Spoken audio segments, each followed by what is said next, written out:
Petty, please call the roll. Good morning. Chair Cohen, Present. Vice Chair Schaefer, Present. Member Gaines, Present. Member Vasquez, Present. Controller Yee. Here.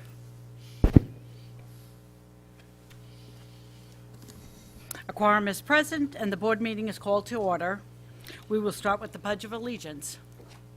Ladies and gentlemen, please rise with me if you're physically able and put your right hand over your heart and repeat after me. I pledge allegiance to the flag of the United States of America and to the republic for which it stands, one nation, under God, indivisible, with liberty and justice for all. All right. Thank you.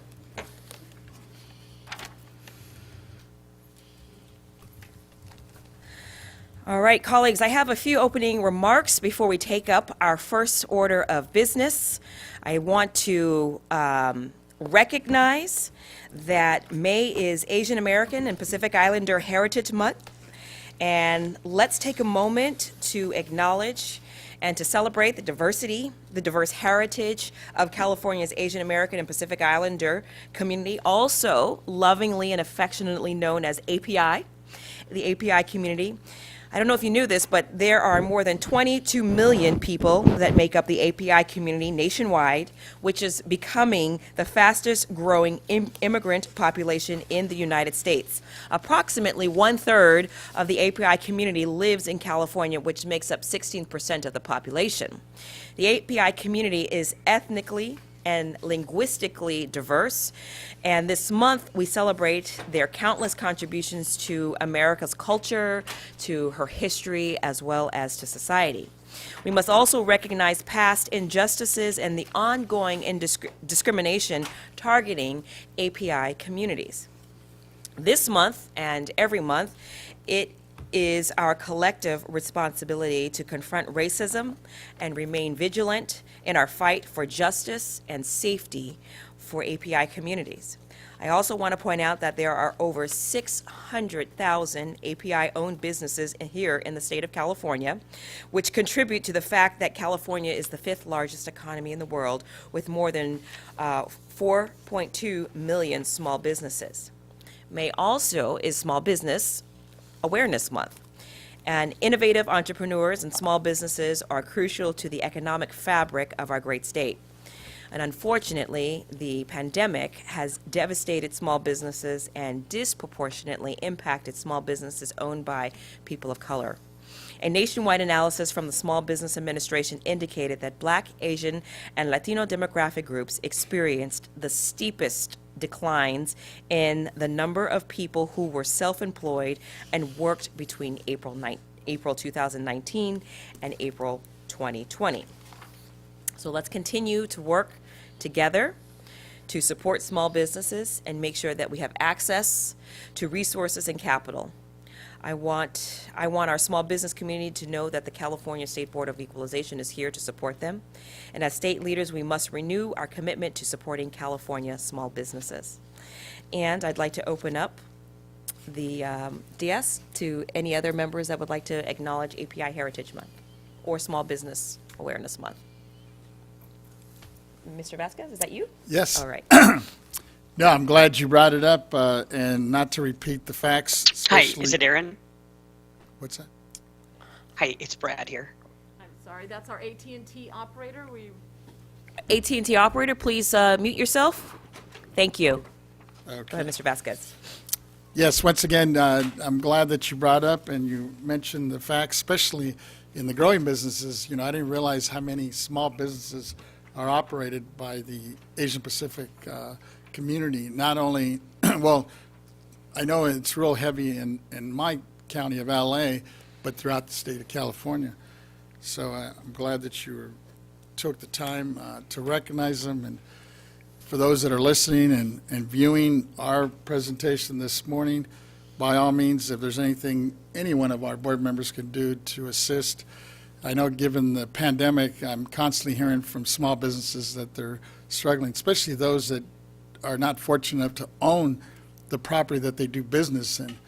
As we see these adjustments coming forward after this pandemic, I think many of them are going to have a real tough time surviving, making ends meet moving forward. So a shout out to them, and whatever we can do as a board to assist, by all means, reach out to us. Thank you. Thank you.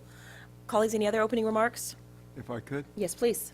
Yeah, thank you. I had the opportunity to attend the Papa reception and dinner, which recognizes the Asian community and South Asian communities, and trying to get them more engaged in government in the state of California.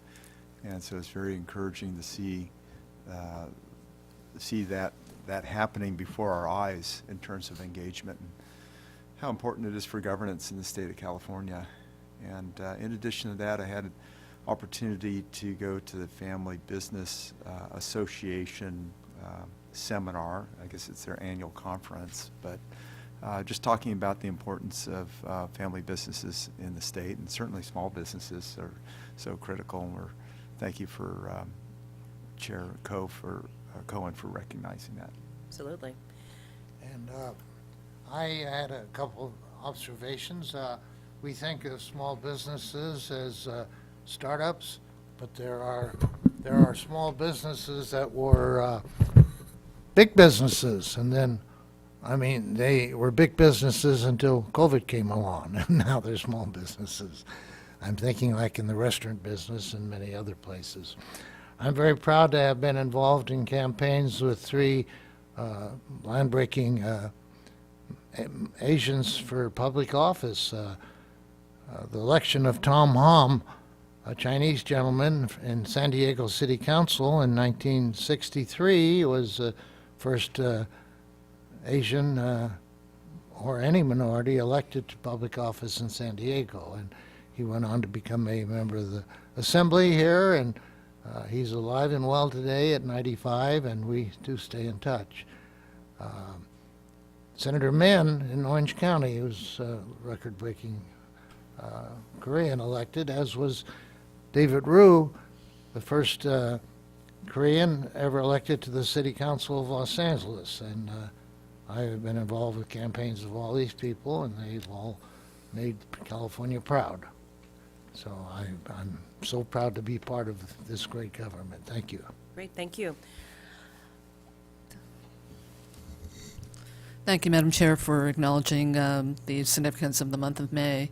I did just want to point out that certainly here in California, we recognize the importance of small businesses throughout the state, and just want to applaud the governor for all of the small business assistance that he's been providing through the Office of Small Business Advocate and many other state agencies that have been instrumental in trying to help businesses weather the pandemic, as well as the federal administration through the Small Business Administration, and just as we continue to watch the support to the business community, that there will be new products and services that will continue to be made available to them. So I think each of us will be sharing that with our constituents respectively as those developments happen.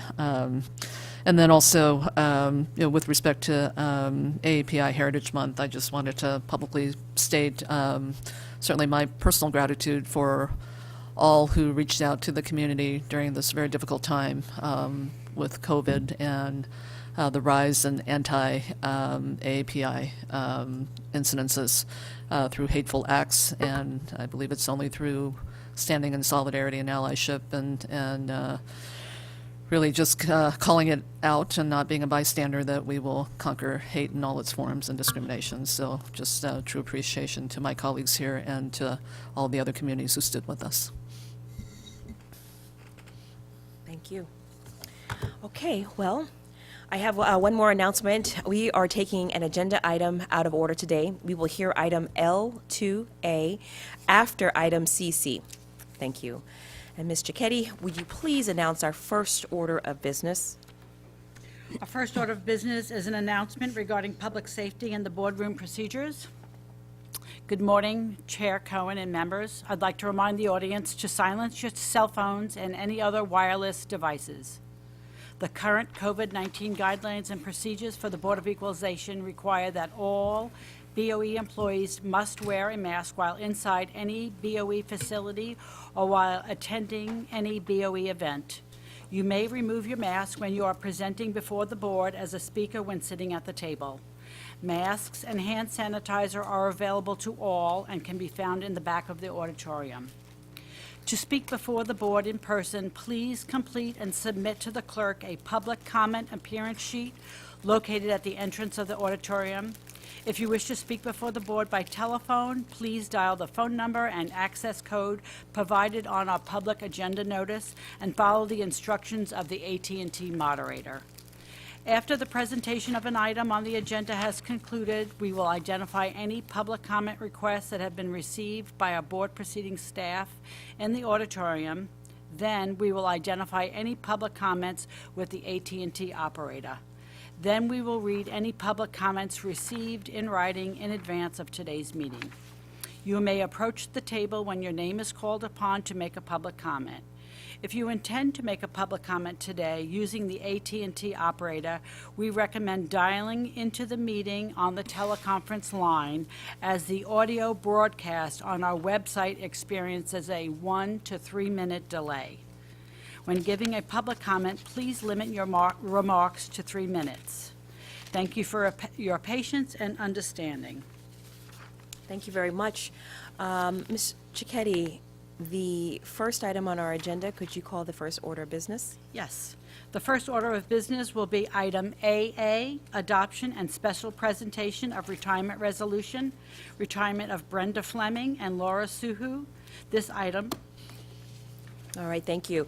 At this time, I'd like to invite Ms. Fleming to come up to the front. And colleagues, Ms. Cicchetti, could you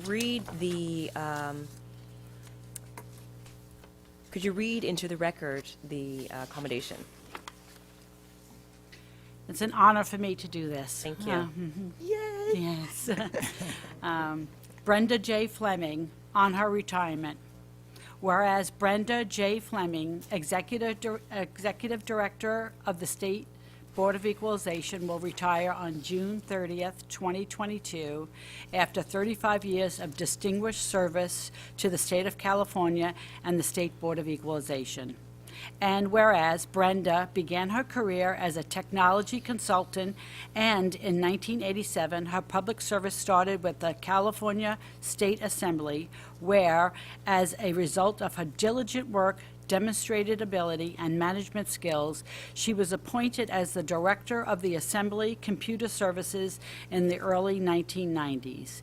And whereas, in 1993, Brenda joined the Office of Legislative Counsel Legislative Data Center, and throughout her 18-year tenure, served in various management and leadership roles, and was appointed as Deputy Director in 1999.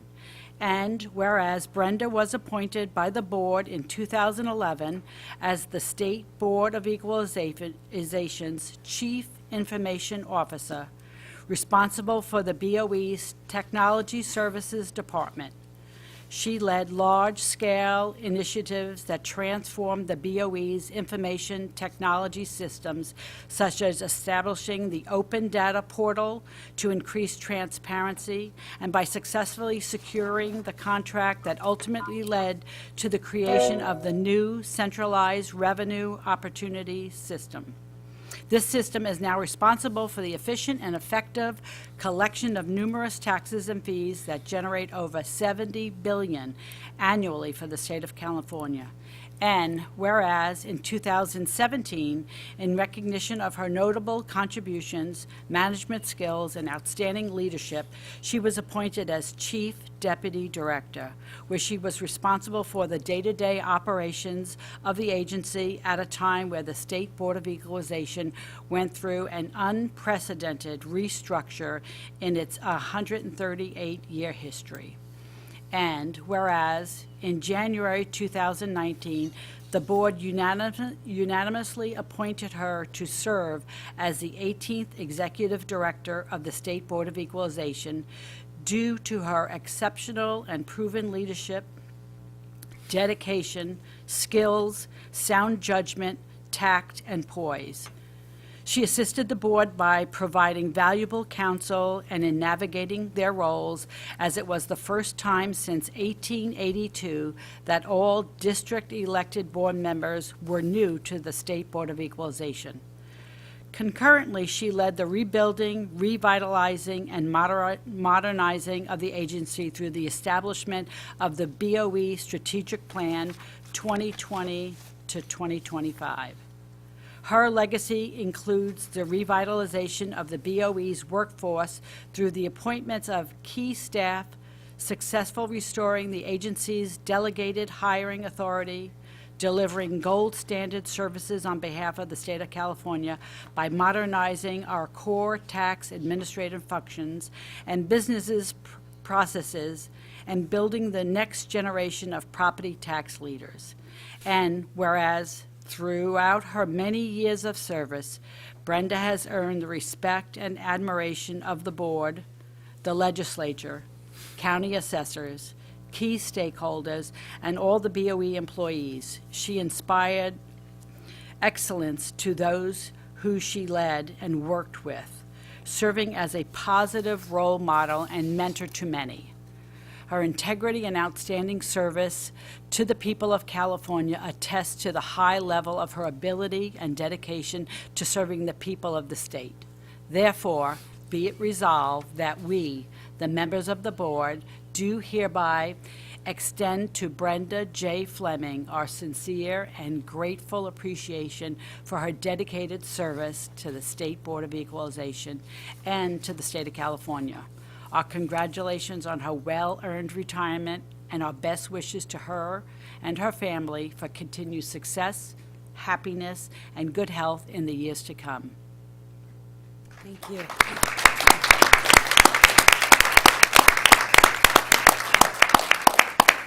So on behalf of the board and the entire BOE family, thank you for 37 years of service to the state of California.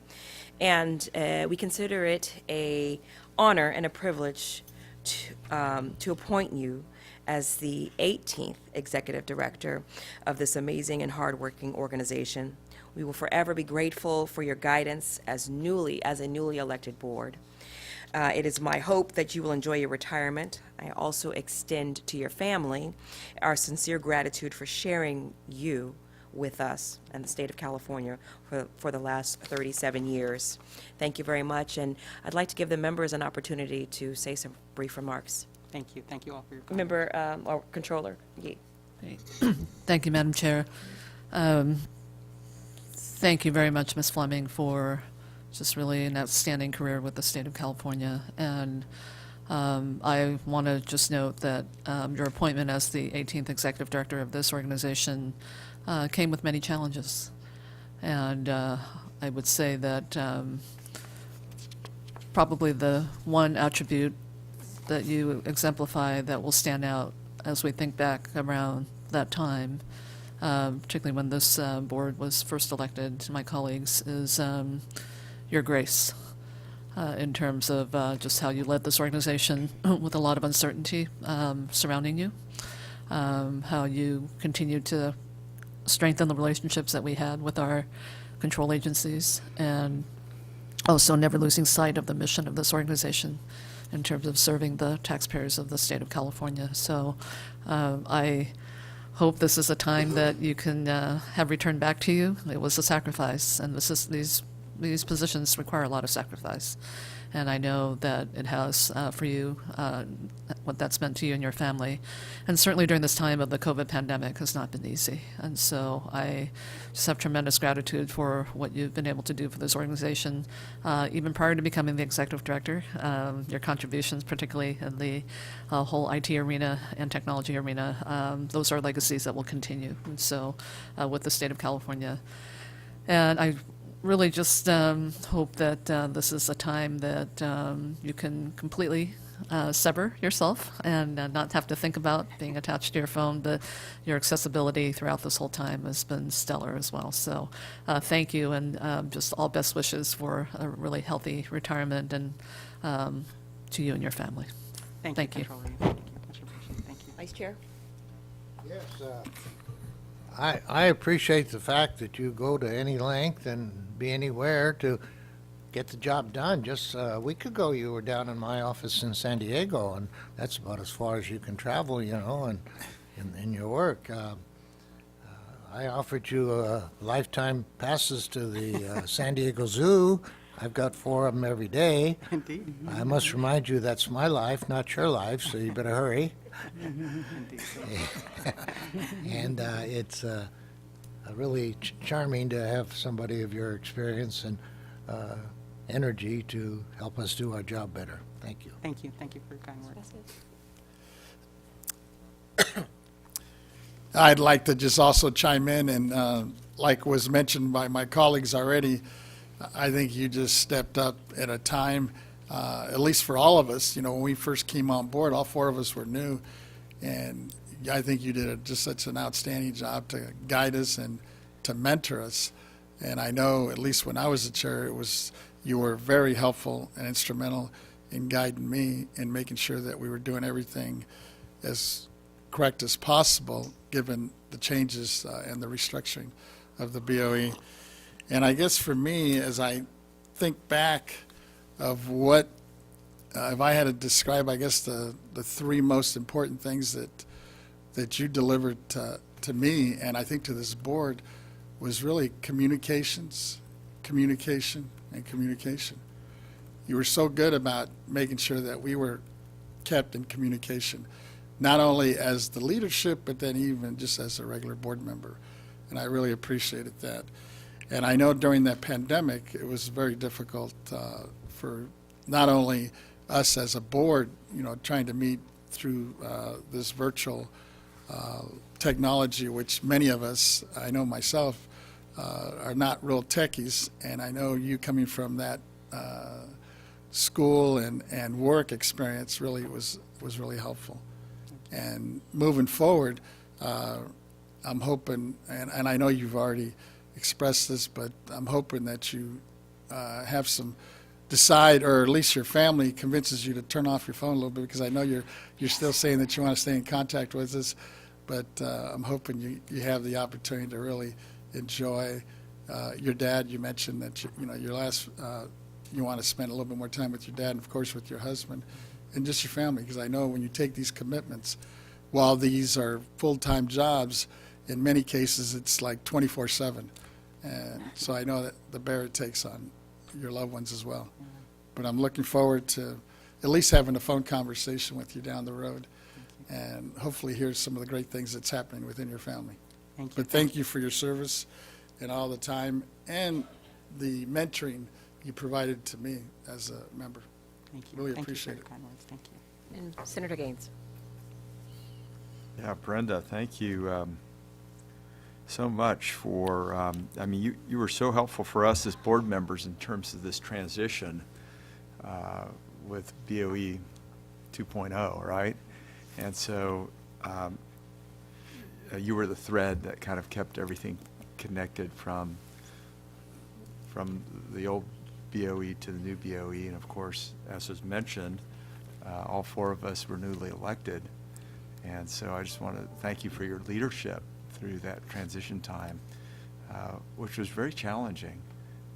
But look how things have turned out, how well the BOE is operating, and how we've got talented people in all the different segments of the BOE.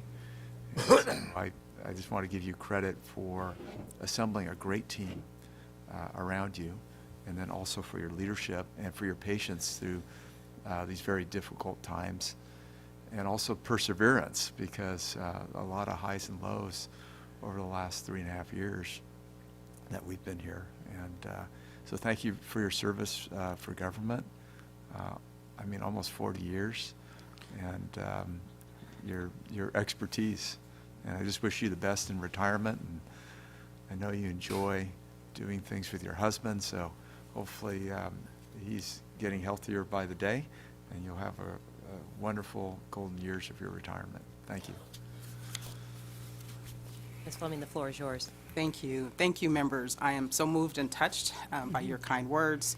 I'm not an emotional person, but I'm just so full with joy and with such gratitude for what you've done and the relationships that I've had with you collectively and individually.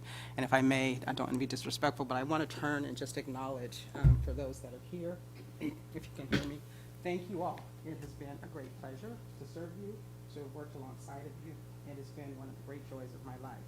So whenever God calls you to have an opportunity to do service for Him, one steps up. It is easier to obey and to accept that calling, because then when you're following what the Lord is asking you to do, at that point, He takes care of everything else. So while you all are giving me kind words of great gratitude for the things that I've done, I can't take credit for that. I'm just a servant, and it's my pleasure to serve as a Christian person working with you as a human, and as a citizen of California, and as an employee of the BOE in this great state of California. So I thank you all, because it's been a great joy to have served. For lots of personal relationships here, so thank you for those of you who are here back in the legislative days and in all aspects of what we're doing. It's been a great pleasure. Members, again, I thank you for the opportunity to serve you. It's been a great joy and a great pleasure. So thank you. And I do look forward to spending time with my family and to the next chapter of service. I'm retiring from state service, but certainly not retiring from continuing to be active and participate in other areas. So I look forward to what's next. So thank you all. I'm very moved. Thank you. Thank you.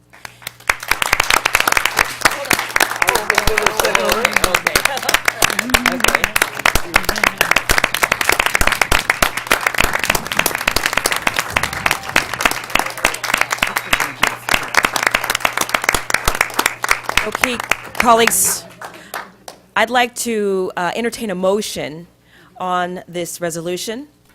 So moved. Motion moved by Mr. Vasquez. Is there a second by Mr. Schaefer? Ms. Cicchetti, please call the roll. Chair Cohen, Aye.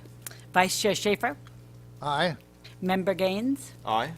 Member Vasquez, Aye. Controller Yi. Aye. The motion passes. All right, that motion is unanimous. Now, colleagues, if you will join me, we're going to take a quick picture with Ms. Fleming and the resolution. Thank you. No? Yes.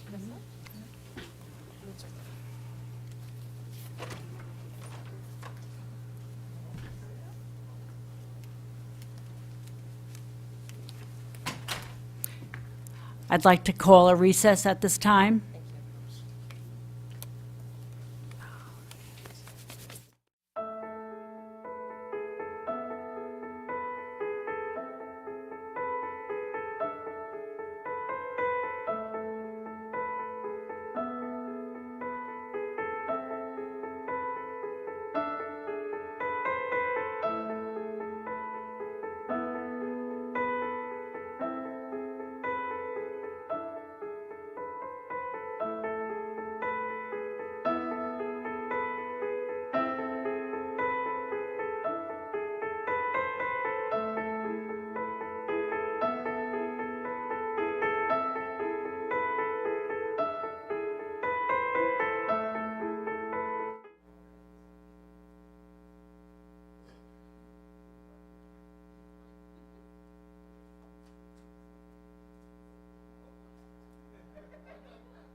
Which one's better?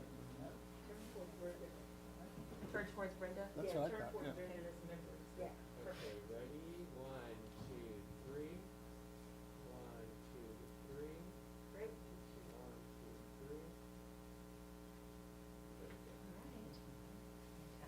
1, 2, 3. All right, you're welcome.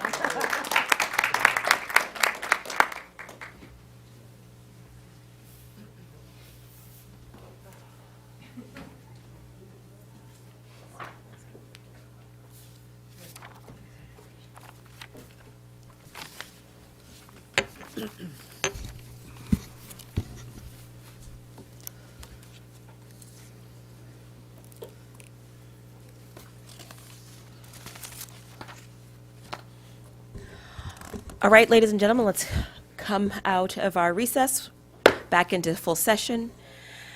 Ms. Giacchetti, could you please call the next item? We're going to do the adoption and the special presentation for the retirement resolution for Laura Suhu. That's right. Ms. Suhu, please come down.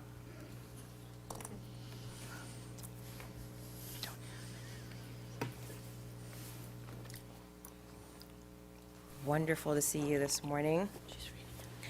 So, before we get started, I want to recognize Controller Yee. She's asked to make this special presentation to you today.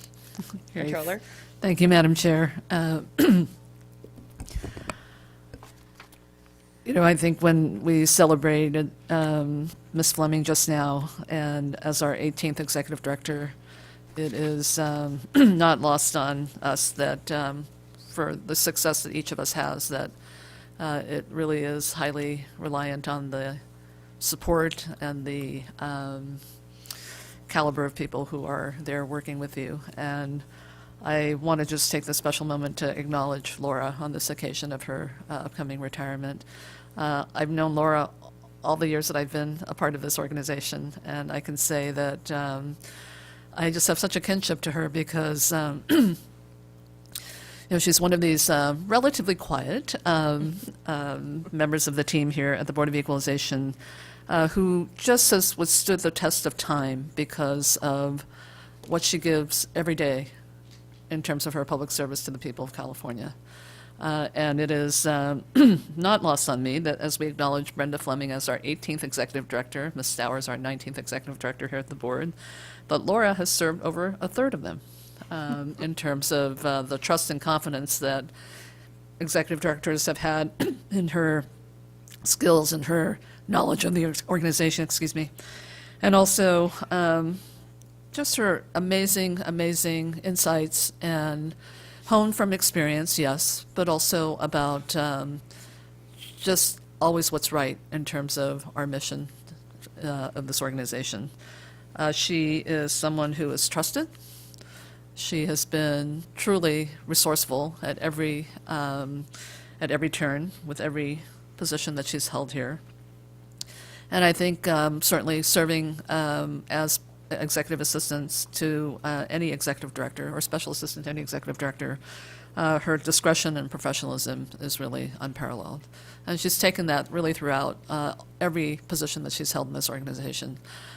She has worked in almost every aspect of this organization, including starting as an office assistant in the Sales and Use Tax Department, and even for a short period served as our Sergeant-at-Arms here in the boardroom. And there's no job that is not something that Laura is willing to step into because the need is there. And what I just wanted to say to you, Laura, before we actually read the resolution into the record is you really do exemplify the highest in professionalism in public service. I have never, ever seen anyone question your judgment, question just who you are in terms of how you present yourself to anyone in this organization, at any level of this organization. You have also really made the Board of Equalization shine in terms of just some of the activities that this board has been known for, particularly our food drives and how we are not just about serving the taxpayers of California, but also about serving our local community here in the Sacramento region. And lastly, I will say this about Laura, and that is, someone who has been in public service for a long time. I look at just where our rising stars are, and generally they're the people who don't really make a lot of noise. And I can just say, Laura, you have been a star of this organization. I see a lot of nodding heads behind you who acknowledge what I'm saying because I know it to be true. But also, as you retire from this organization and retire from state service, please know how much we appreciate you, how much your service has meant in terms of the success of this organization. And I personally just want to thank you for being such a model of what public service is and can be. And you have exemplified that it truly is the highest honor with what you bring to your work every single day that you have been here. So congratulations, and really I extend my all best wishes for a healthy and happy retirement. Thank you. Thank you. And also, I'd like to, at this time, join the entire board and the BOE family in extending our congratulations to you for your 24 years of service for the state of California. Thank you for everything. You've supported approximately 5 executive directors. I know that is no easy feat, and as a result, have been extremely instrumental in keeping the ship steady. You've done it with style and grace, and every now and then a treat. So, want to thank you for the parting gift. She gave us cookies, which was very sweet and thoughtful of her, and I think it speaks to who you are. You are leaving us and bringing us a gift, and that deserves recognition, and we wish you all the best in your retirement, and thank you sincerely for your dedication of service. Let me turn to my colleagues to see if there are any other comments. Vice Chair Schaefer? Well, you know, the way to a man's heart is through his stomach. Cookies at home. It's nice to have you always with us. Whenever I come to Sacramento or whenever I'm online, you're there, and that's important. Thank you. Thank you. Thank you. Mr. Vasquez? Yes, it's, as I'm listening to my colleagues, and especially the controller, who seems to have quite a bit of history with you, to me, it just shows what type of service you provided to this, not only to this organization, but to our taxpayers in the state of California. And I just wanted to I really appreciate that.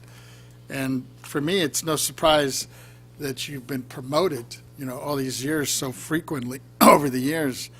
And now you've been promoted to the highest honor, you know, to be retired, you know.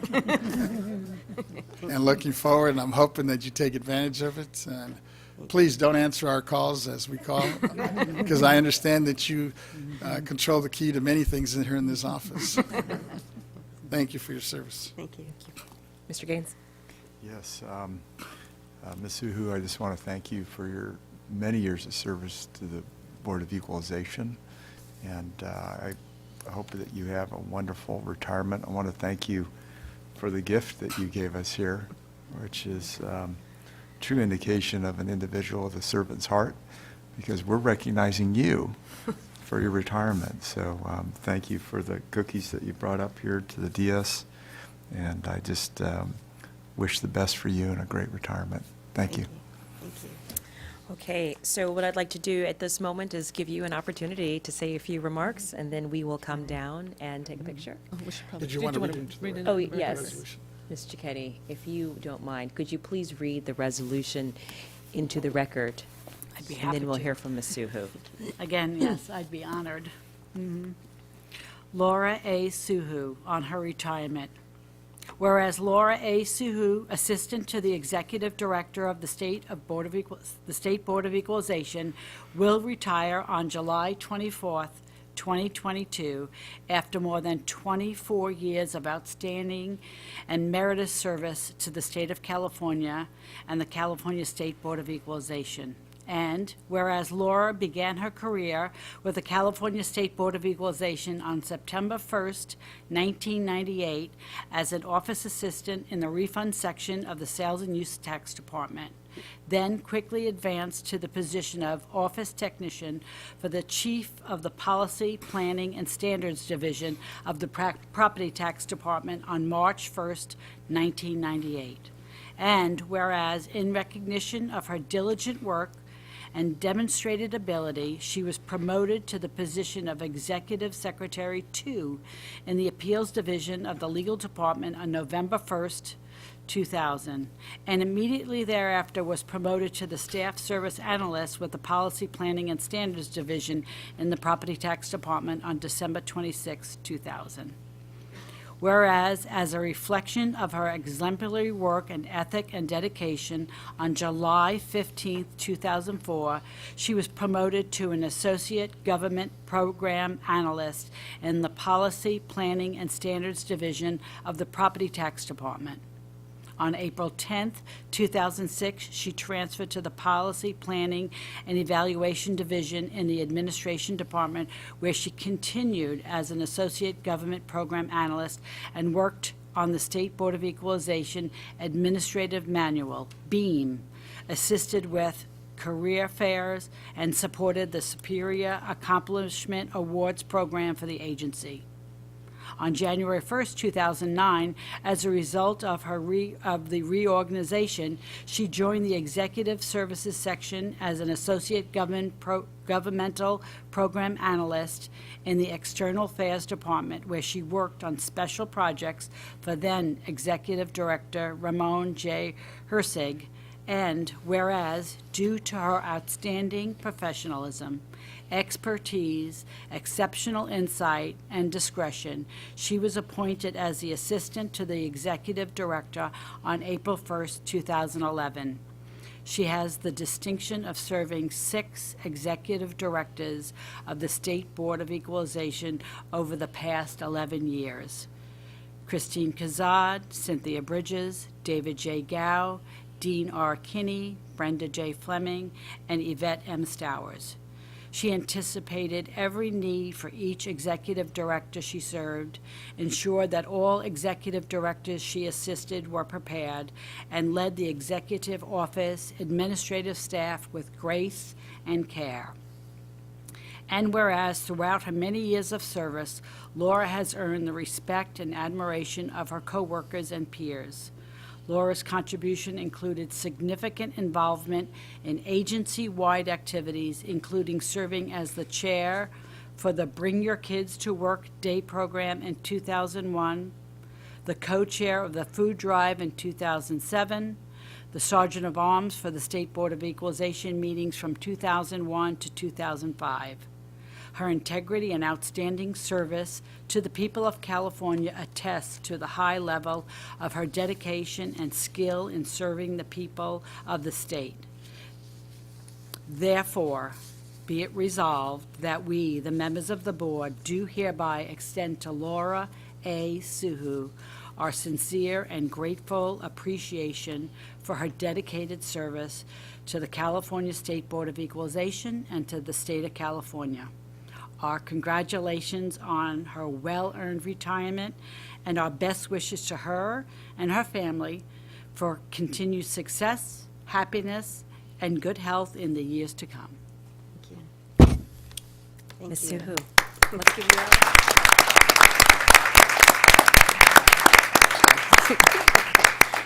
Good morning, Chair Cohen and honorable members. Thank you so much for recognizing me today. And Controller Yee, thank you very much for those kind words. I really appreciate it.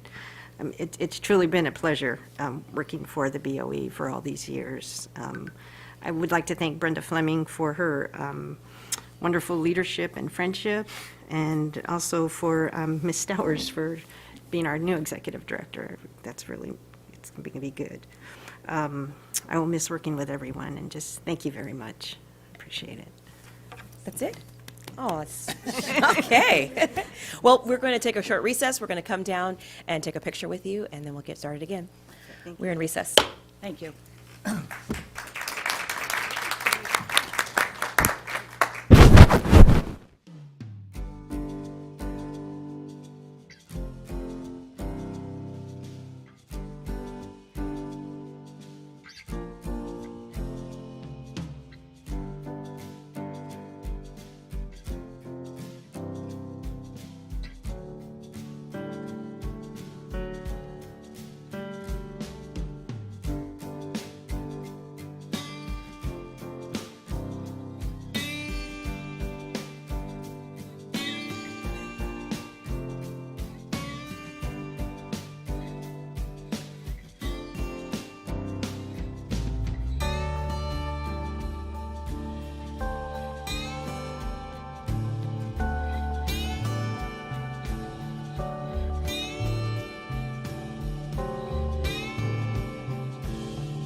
muted somewhere where I should.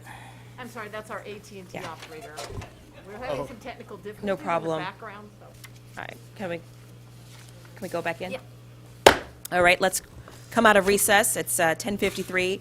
I'd like to accept a motion, entertain a motion for the resolution. So move. Thank you. Motion made by Vice Chair Schaefer and second by Oh, second. Controller Yi. Please call the roll. Chair Cohen? Yeah, Aye. go ahead. Vice Chair Schaefer? Aye. Member Gaines? I should transfer this line in Member with the others, Vasquez? correct? Aye. Controller Yi? Aye. Thank you very much. This motion passes unanimously. Congratulations, Ms. Suhu. Okay, Ms. Cicchetti, could you call the next item, please? Our next item is BB, Board Member Annual Photograph. Oh, we gotta go back. Okay, let's go into recess for our board member annual photo. Okay. I think they're going to move us kind of close to the citizen. They'll position us.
a.m.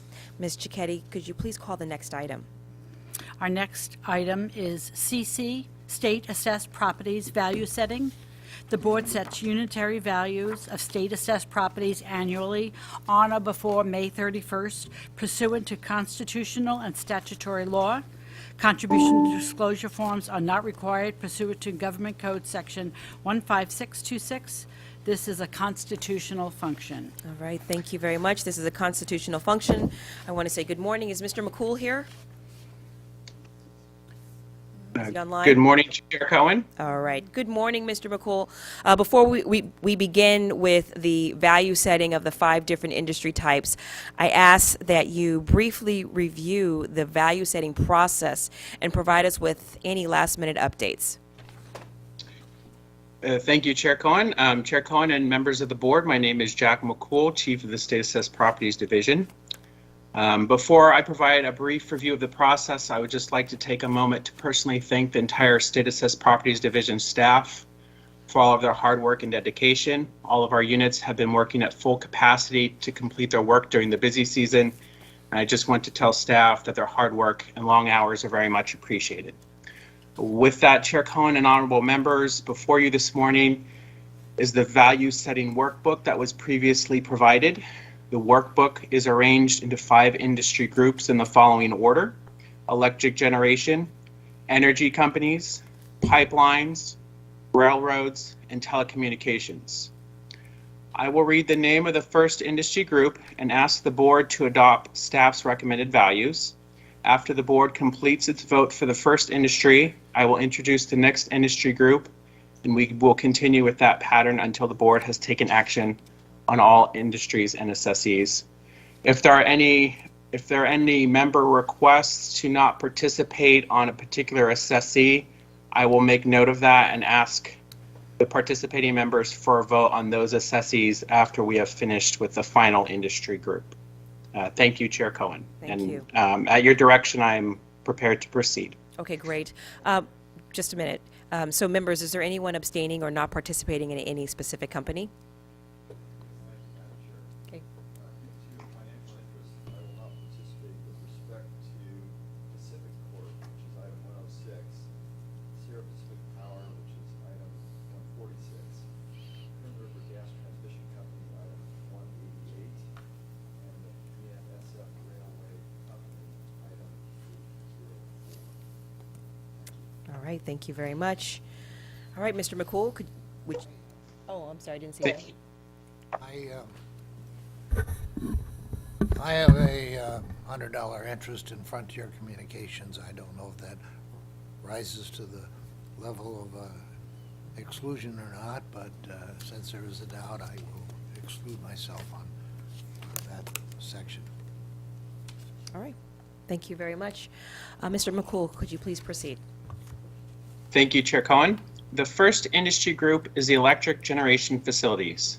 Chair Cohen and honorable members, I ask for your adoption of staff recommended values for the electric generation industry.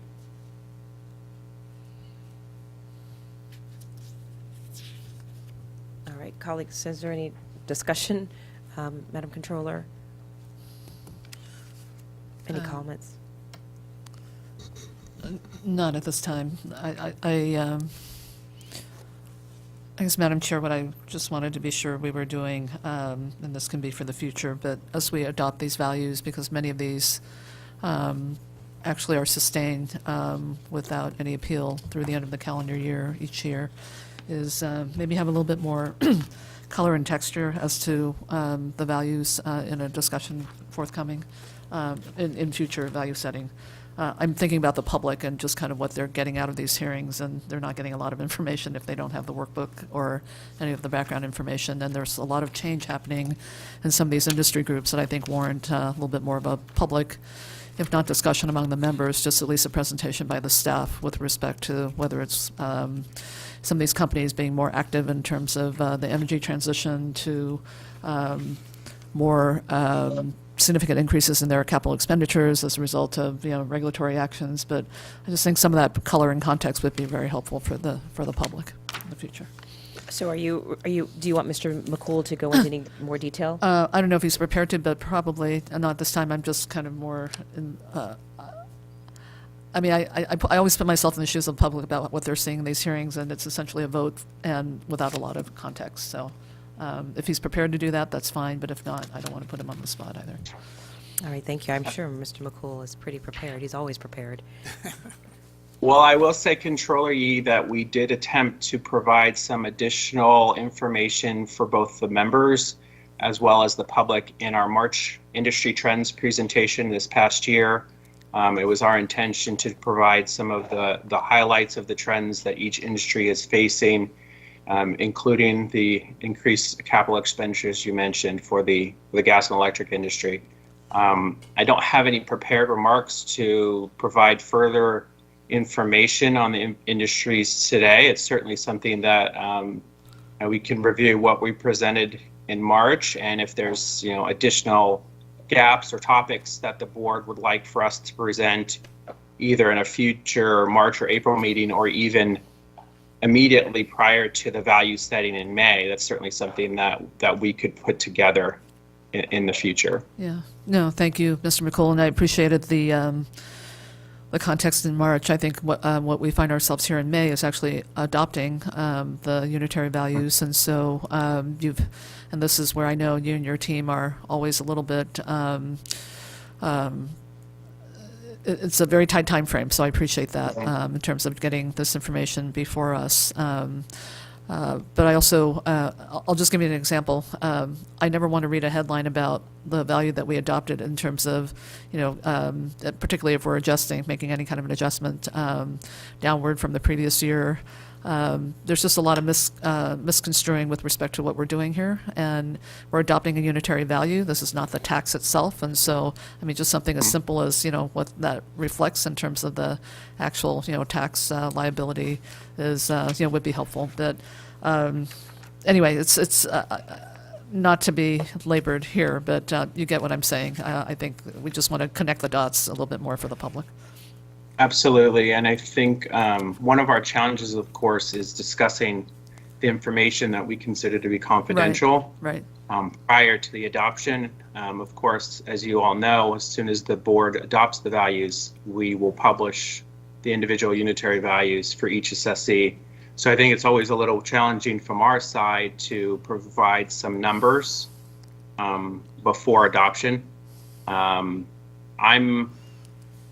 a little reluctant to provide some of the numbers as far as for what the estimated tax would be. No, we have calculated that, but I'm a little reluctant to share that prior to adoption. Yeah, that's not what I'm asking. I'm just saying Okay. there's a Okay. no, but in terms of how we are looking at these differently year after year, I think is important, particularly as these industries are undergoing significant change.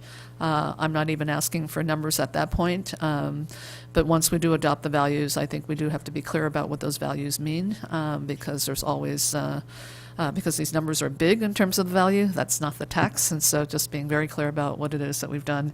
But I think, and you provided this beginning in March, but I think carrying it forward in terms of what we are adopting today, just, and particularly when there's just such heightened attention on particularly the investor-owned utilities and what they are doing, I think just might warrant a little bit more observation in terms of what you found that led to the proposed value.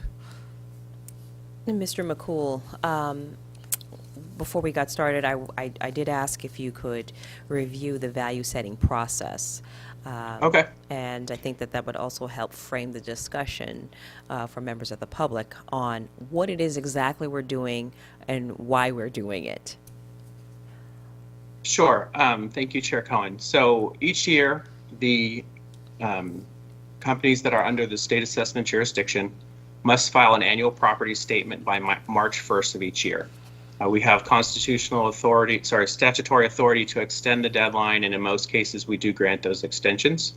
Throughout March and April, our unitary auditor appraiser staff will spend time using those property statements provided by the assessees in conjunction with discussions that we've had with many of their representatives to compile what we call the unitary appraisals.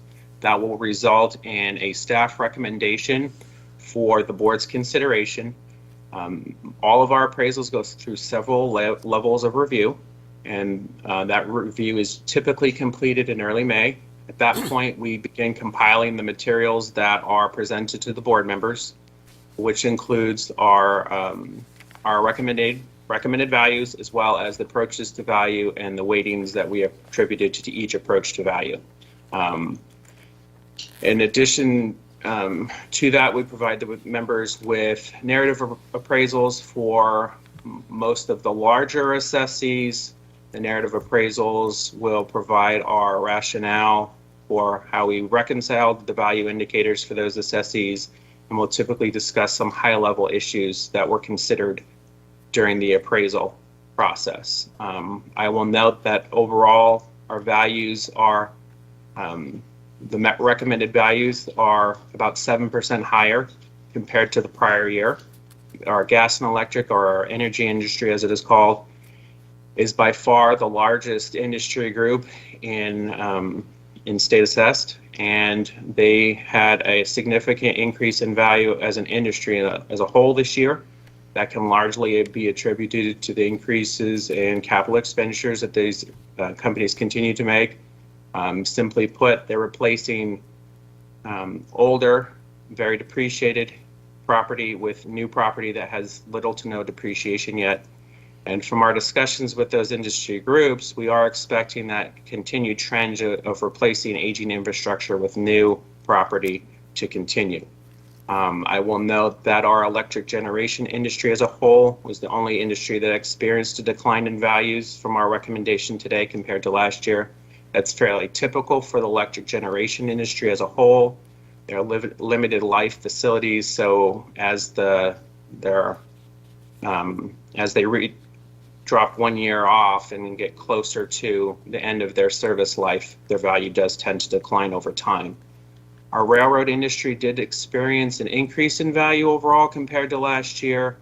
That's probably mostly attributed to a rebound from effects of COVID-19 in prior year, and also just the general demand for shipping in general. And that equated to an increase in value for most of our income generating railroads this year. Most of the other industries experienced somewhere between a 4 to 5% increase in overall values. That's probably mostly attributable to just the increased cost overall to replace new properties. I know some of our trend factors that we use, which are derived from market sources, were higher this year compared to last year, and that had a direct impact on the overall values for our cost approach assessees, which from prior presentations of the board make up the bulk of our state assessees using the cost approach. And then just one final note I can think of, I know our penalties for late filings this year were down significantly compared to the prior year, which just reflects in general fewer late filings from our assessees this year compared to prior years. Thank you very much. Let me see if my colleagues, I think Senator Gaines had something he wanted to add to the record. Yeah, if I could, just I thought it'd be helpful also in terms of overview of the entities that were responsible. Senator Gaines, can you speak into the mic so that we can hear you? Okay. My mic's on, is that right? Bring it closer to your mouth, because the ladies that are transcribing are having trouble. It might not be on. Can you hear me? No. Click the It's button. on the base. The base up here. There you go. I apologize. I'm hitting the wrong mic button here. Okay. Yeah, so I was wondering if, Mr. McCool, if you could just help us in terms of kind of an overview of the valuations that you've calculated. How many of them? I know you've got categories here, so we see gas and electric, 100 to 199, but cumulatively, if we go through each of these different groups, local exchange, pipelines, railroads, electrical generation, inter-exchange, wireless, how many entities are we determining value for in this binder that you've provided us? Thank you for the question, Member Gaines. This year we have a total of 339 state assessed companies before you for the board's consideration this year. Okay, great, wonderful. And thank you for the overview on gas and electric, but I think Controller Yee, I liked her suggestion in terms of explaining what we're doing and what our responsibilities are. And in particular, and I'm not saying at this meeting because I don't think we're prepared for it, but maybe you could help us in terms of what's happening from a trending standpoint. So, for instance, if we're looking at gas and electric and we're seeing declining values in certain areas and increasing values in other areas, is that an indication that we're looking at depreciating the nuclear facility in the state of California, and we're increasing a lot of capital is being spent on solar, for instance? Is that something that you could provide to us in a public hearing, just to provide an overview for our constituents? Thank you for the question, Member Gaines. I'm not sure that the reporting that we receive would allow us to break down increases versus decreases in specific property categories within a specific company, or even as an industry-wide. That's something I'd have to take a closer look at. I don't believe we necessarily have.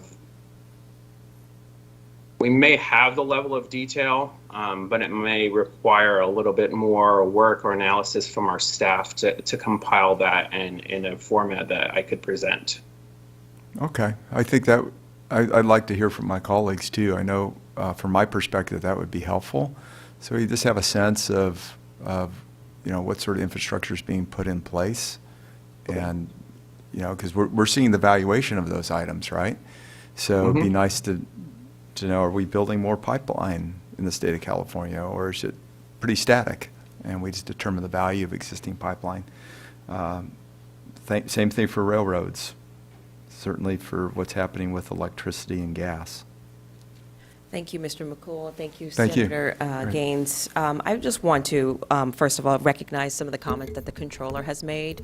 I think that it's incredibly important for us to be transparent, and this unitary value setting exercise that we do on an annual basis is a core function of our role on the Board of Equalization. So what I'd like to do is to recommend to Director Stowers that that we consider the controller's comments and build upon Mr. McCool's comments today by highlighting the industry-specific issues and challenges and incorporate it into our annual presentation about the unitary value setting. Thank you, I appreciate that. All right, Mr. McCool, so you're looking for a motion. So what I'd like to do is entertain a motion to move the staff recommendation for the value setting for the electric gentrification facilities. Is there a second to this motion? I'll second the motion. All right, second made by Controller Yee. May we have a vote? Yes. Chair Coe? Oh, excuse me, that's we right, need to go comment, to the yes. AT&T, yes. Well, may I make a suggestion? Why don't we go through everything, and then we'll take public comment on the entirety of each and every motion, if that's okay? Yeah. I think that's acceptable, Mr. Nanjo. We'll go through. Yes, that should be fine, Chair Cohen and board members. Okay, great. So we've already got a motion made. We've got a second. Let's go ahead and go to the second item for consideration. Mr. McCool. Chair Cohen, just to clarify, are you going to vote for the electric generation, or should I just continue to do? What I'd like to do, I'd like you to do them all, and we'll take it all as one vote, Okay. one public comment section. Okay.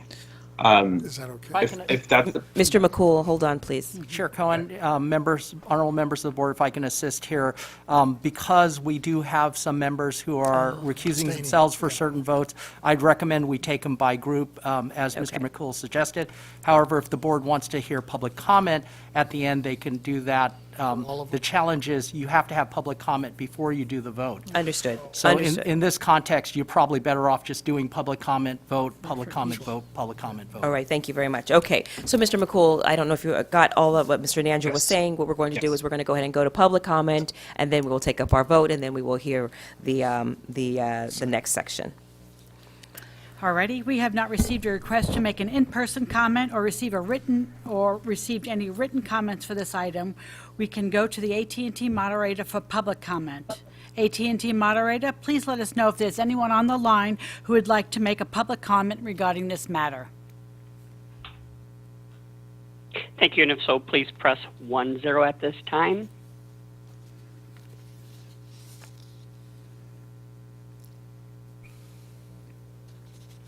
And currently nobody in queue. Thank you very much. All right, so a motion has been made, a motion has been seconded. Let's go ahead and call a roll call vote. Chair Cohen, Aye. Vice Chair Schaefer, Aye. Member Gaines is, You just step down. Let's go to the, Please skip him. We'll come back to him. Member Vasquez, aye. Controller Yi, Aye. Member Gaines. The motion passes. The motion is unanimous. Thank you very much. Mr. McCool. Thank you, Chair Cohen. Our next group is the energy companies. I will note Member Gaines' non-participation in 3 of the energy companies, which we can take at the end. Those 3 are Pacific Corp, number 106, Sierra Pacific Power, number 146, and Kern River Gas Transmission Company, number 188. I ask for the board's adoption of staff's recommended value for the industry, for the energy industry, minus those 3 that Member Gaines is not participating on. All right, thank you. Any discussion? Any clarification? Or nope? Okay. Well, I'd like to entertain a motion to move adoption of the staff recommendation for the value setting for energy companies. Is there a second? Second. Second by Controller Yi. Please call the roll. I'm sorry, let's call a public comment. We'll call the public. We have not received a request to make an in-person comment or received a written comment for this item. We could go to the AT&T moderator for public comment.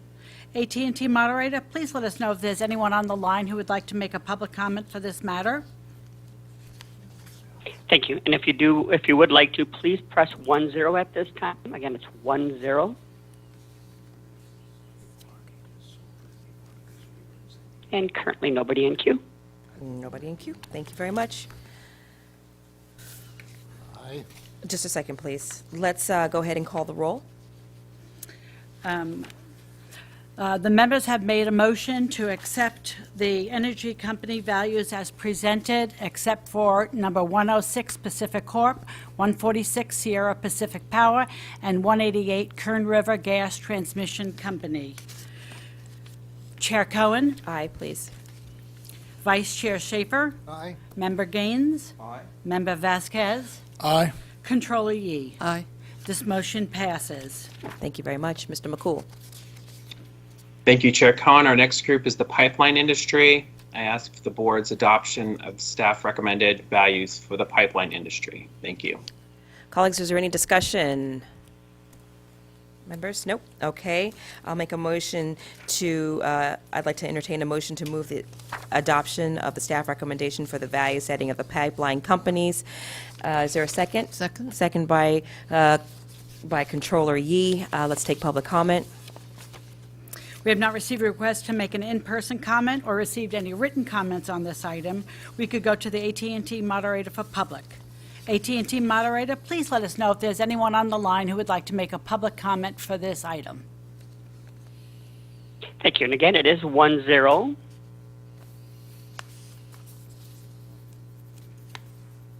And nobody in queue at this time. Nobody in queue? All right. Thank you very much. Please call the roll. Yes, the motion is to adopt the pipeline company's value as presented. Chair Cohen, Aye. Vice Chair Schaefer, Aye. Member Gaines, Member Vasquez, Aye. Controller Yi. Aye. The motion passes. Thank you very much. Motion passes unanimous. Mr. McCool, the fourth one. Thank you, Chair Cohen. Our next group is the railroad industry. I ask for your adoption of staff's recommended values for the railroad industry, noting the non-participation of one company for member gains. That company is BNSF Railway Company number 804. All right, thank you you. very much. Seeing that there's no discussion, let's, I'll take I would entertain a motion to move adoption of the staff recommendation for the value setting for railroad companies. Is there a second? Second? Seconded by Controller Yi. Let's go to public comment. We have not received a request to make an in-person comment or received any written comments on this item. We can go to the AT&T moderator for a public comment. AT&T moderator, please let us know if there's anyone on the line who would like to make a public comment regarding this item. Thank you. Again, it's 10 at this time. Currently not in queue.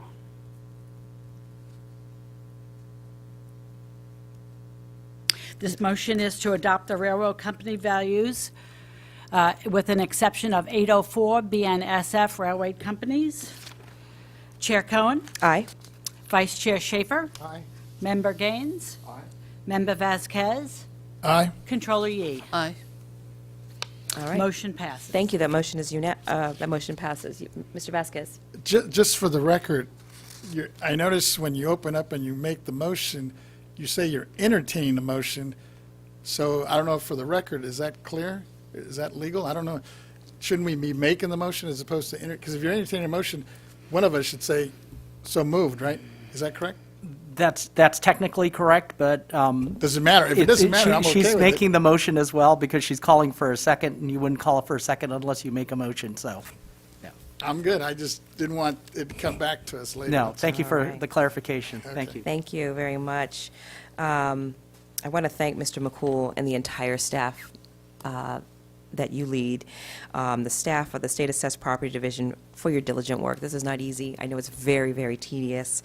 All the appraisals, the reports, the analysis that are before this board for our consideration, you guys have expertly pulled together. I also want to acknowledge that this is the third year that you have done it, been done in a very challenging COVID-19 work environment, and I think that we're getting it down. we know how to execute our core functions, and I want to know how much I have a deep appreciation and acknowledgement for the work that's being done during these very unique circumstances, so unique that they may become our new reality. So I'm sure that my board members and colleagues join in expressing their appreciation for your hard work, and just want to always publicly acknowledge that. Thank you so much. I appreciate it. Thank you very much. Very much appreciate that.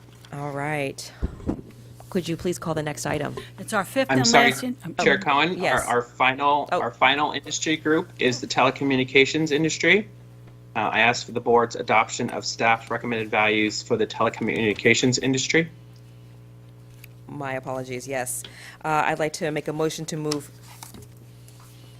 Sorry, Chair Cohen, to interrupt. Mr. McCool, I believe Member Schaefer mentioned that he wanted to recuse himself from Frontier Communications, which is one of the entities in this group. Okay. Thank you, Mr. Nanjo. Thank you, Madam Chair. Members, the final industry group is telecommunications. Ask for the board's adoption of staff recommended values for telecommunications industry, with the exception of number 201 Frontier. Thank you. Is there any discussion? Does a $100 valuation make it relevant? I thought that was under the radar. If your investment totals $100, Member Schaefer, you do not need to recuse yourself. You made a comment that you wanted to not participate, so I just wanted to make sure that that was acknowledged. Well, I'll withdraw my objection, giving the de minimis nature of my investment. Okay, so Thank- for the thank record, you. he will be participating in this vote. Yes, and Jack, you may want to restate it and restate the motion that it's for the entire telecommunication group. Thank you for the clarification, Member Schaefer, and thank you, Chair Cohen. Okay. Mr. McCool? Thank you. I ask for the board's adoption of staff recommended values for the entire telecommunications industry. Thank you. Thank you. Let's, a motion to move adoption of the staff recommendation for the value setting for the entirety of the telecommunication companies. Is there a second? I'll second. Thank you. Seconded by Controller Yi. Let's go to public comment. We have not received a request to make an in-person comment or received a written comment on this item. We could go to the AT&T moderator for public comment. AT&T moderator, please let us know if there's anyone on the line who would like to make a public comment regarding this matter. Thank you. And if so, please press 10 at this time. And currently nobody in queue. All right, thank you. Thank you very much. Ms. Cicchetti, could you please call the roll? So, the motion is to adopt all of the value settings for the telecommunication companies. Chair Cohen, Aye. Vice Chair Schaefer, Aye. Member Gaines, Aye. Member Vasquez, Aye. Controller Yi. Aye. Motion passes. Excellent. Thank you very much. Okay, Mr. McCool, please pass on my gratitude to your staff. Thank you. We have one more vote to do. Okay. Chair Cohen, finally, members, and as Member Gaines has declared non-participation in 4 companies, I ask for the board's adoption of staff's recommended values for those 4 assessees. To review, the 4 assessees are Pacific Corp. number 106, Sierra Pacific Power number 146, Kern River Gas Transmission Company number 188, and BNSF Railway Company number 804. Thank you. Thank you very much. All right, I will entertain a motion on the staff recommendation on the 4 assessees that were read into the record. Is there a second? Second? Thank you. Seconded by Controller Yi. Let's take public comment. We have not received a request to make an in-person comment or received any written comments for this item. AT&T moderator, please let us know if there's anyone on the line who would like to make a public comment regarding this matter. And to make a public comment, again, please press 10.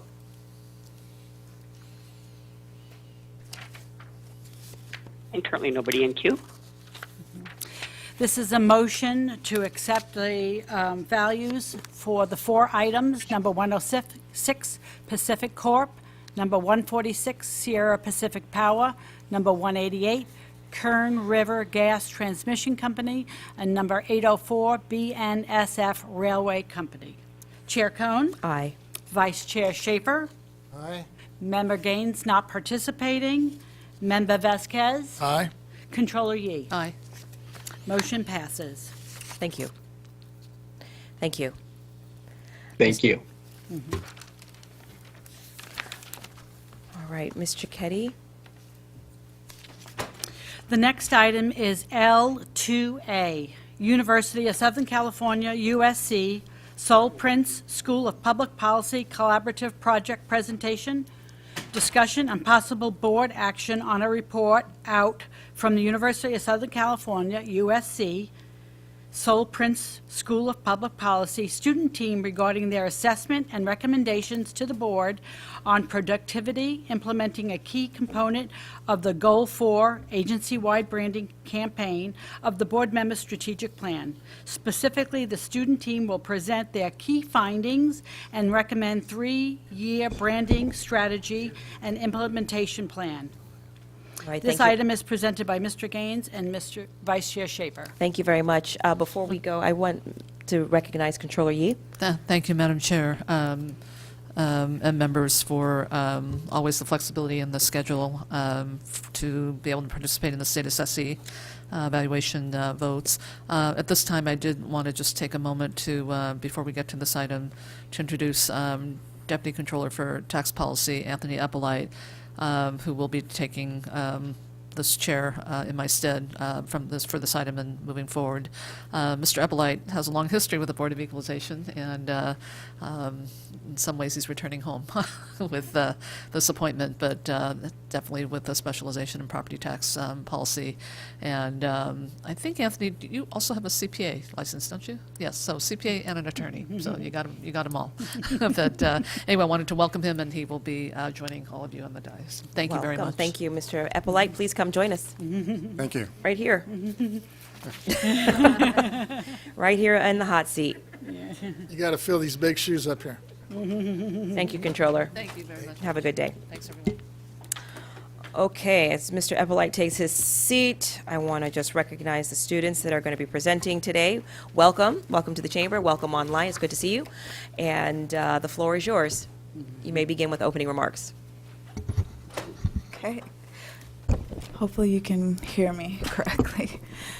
So good morning, Chair Cohen and members of the board. My name is Ebony Jeffries, and I want to start by thanking you for allowing us to come and present to you with myself, along with my colleague Sarah Claire, who is online. We are presenting to you on enhancing brand awareness at the California State Board of Equalization.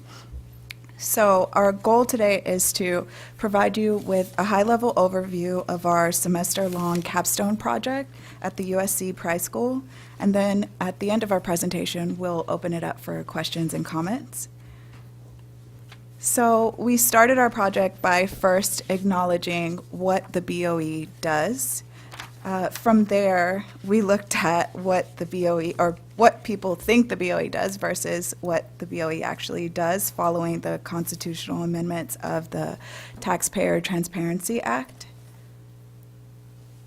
And then I'll pass it to Sarah, who will continue for us. Great, thank you, Ebony. So Oh, I'm sorry, we've lost your sound. I think we're good now. Okay. We decided to narrow our project down to an opportunity statement, and that opportunity statement was the Board of Equalization has the opportunity to identify strategies to ensure effective communication, outreach, and branding with internal and external stakeholders.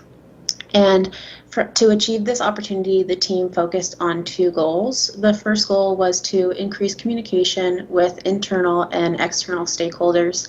And the method we used was interviews with the BOE senior leadership and the BOE districts. The second goal we decided upon was to identify possible branding strategies with high potential for successful implementation. And the method for this one was to identify and analyze branding and rebranding efforts of 4 public agencies. The 4 public agencies we chose were Cover California, the California Lottery, the California DMV, and the California Office of Tourism. Next, we will discuss the interview findings. And so these are from the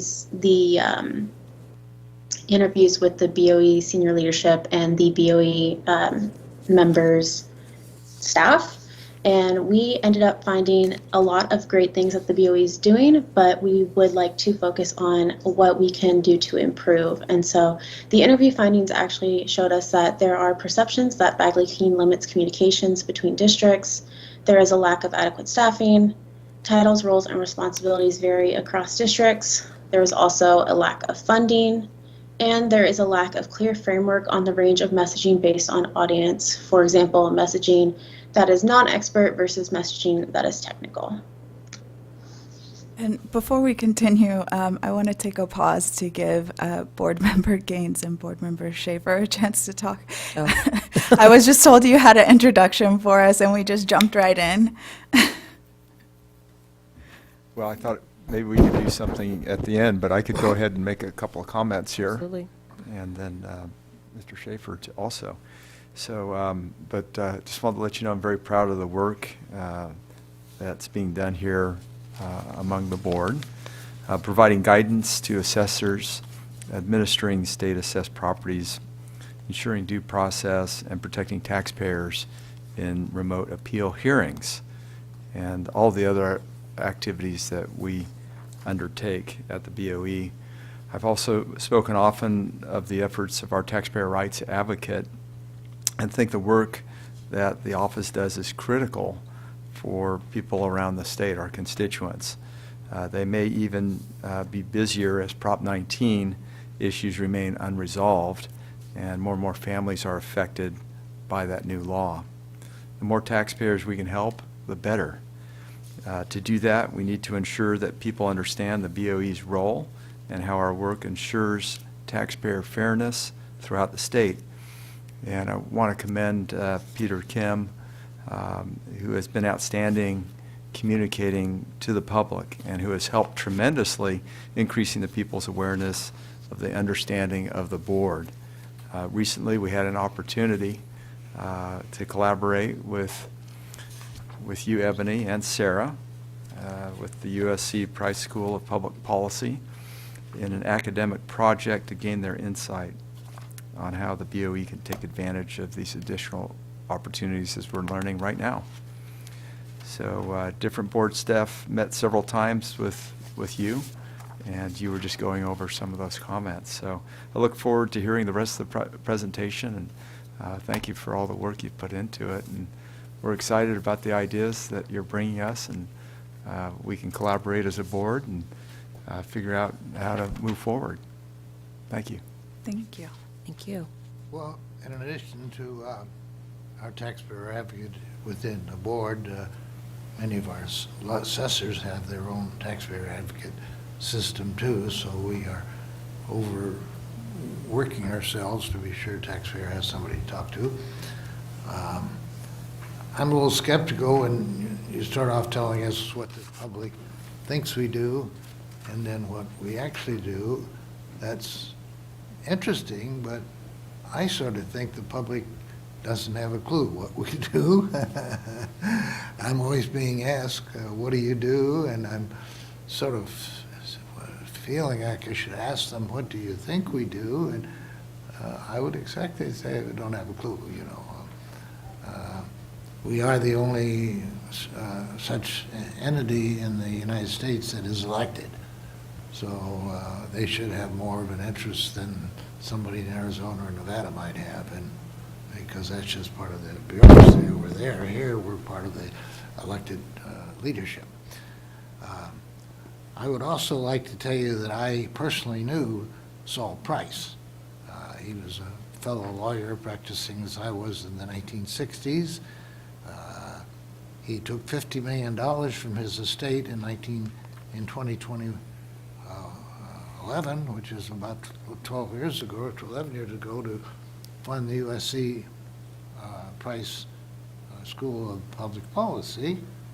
And among the other things he did is he founded something called FedMart, which only federal employees could shop at back in the 40s or 50s. And then he founded the Price Club, which became very famous, and that became Costco. So he's been a busy man during his life, and his law partners were friends of mine too, and they were investors. Mr. Schaefer. Movers and shakers. Mr. Schaefer, come on. Oh. Well, I'm very happy that you've come to us today because I've heard of the good work you're doing, and I can hardly wait to see what you have to tell us. Thank you. Perfect. Thank you All for right. the historical context. We appreciate that, and we hope that we can continue his legacy through our work that we're doing as recent graduates. So I'll keep us moving because I know you guys have a jam-packed agenda and probably want to eat lunch. So we started by looking at the 4 public agencies that Sarah mentioned that have undergone similar rebranding or branding processes. And we recognize that the BOE is very unique in its structure and its operations, but we tried to look at agencies that we can learn from. So first we looked at Covered California, and Covered California is a new agency that resulted from federal legislation. The agency partners with certified insurance agents, contractors, and staff to connect Californians with medical insurance, vision, and dental insurance. Overall, a key finding from the agency was their ability to centralize communication efforts, such as toolkits, brochures, marketing materials, while also allowing agents to adapt the communication products to their local context. Next, we looked at the California Lottery, who repositioned after negative media attention to build trust and confidence amongst the public and stakeholders. The agency utilized a top-down approach to centralized messaging while allowing stakeholders and retailers to tailor the information to their communities. They also utilized a digital toolkit to provide stakeholders with monthly marketing materials in real time as they are updated. The next two case studies we are planning to discuss are the DMV and the California Office of Tourism. So first I will discuss the DMV, and beginning in summer of 2019, there were major changes to the California DMV because of their push for individuals to obtain real IDs. But then in March of 2020, stay-at-home orders were in place and the DMV began promoting their improved online services. And these services included things like change of address or renewing a license. And on the DMV website, they also highlight user-friendly quick links in each section for easy navigation to common topics or forms. And lastly, there is a feedback button on the site to offer feedback about the website itself or individual DMV branches. And next is the California Commission on Travel and Tourism, and the California Office of Tourism is a public agency that partners with private companies to form a nonprofit organization called Visit California. And due to the complex structure, the agency provides communication best practices for its partners. Like the other case study findings discussed, the agency provides communication guidance and instruction, such as toolkits and templates, and the communication style used with the public is accessible and easy to understand. So overall, we agree with board member Gaines. The BOE has already started the heavy task of communicating with internal and external stakeholders on BOE 2.0, and we really wanted to support the work that you're already doing.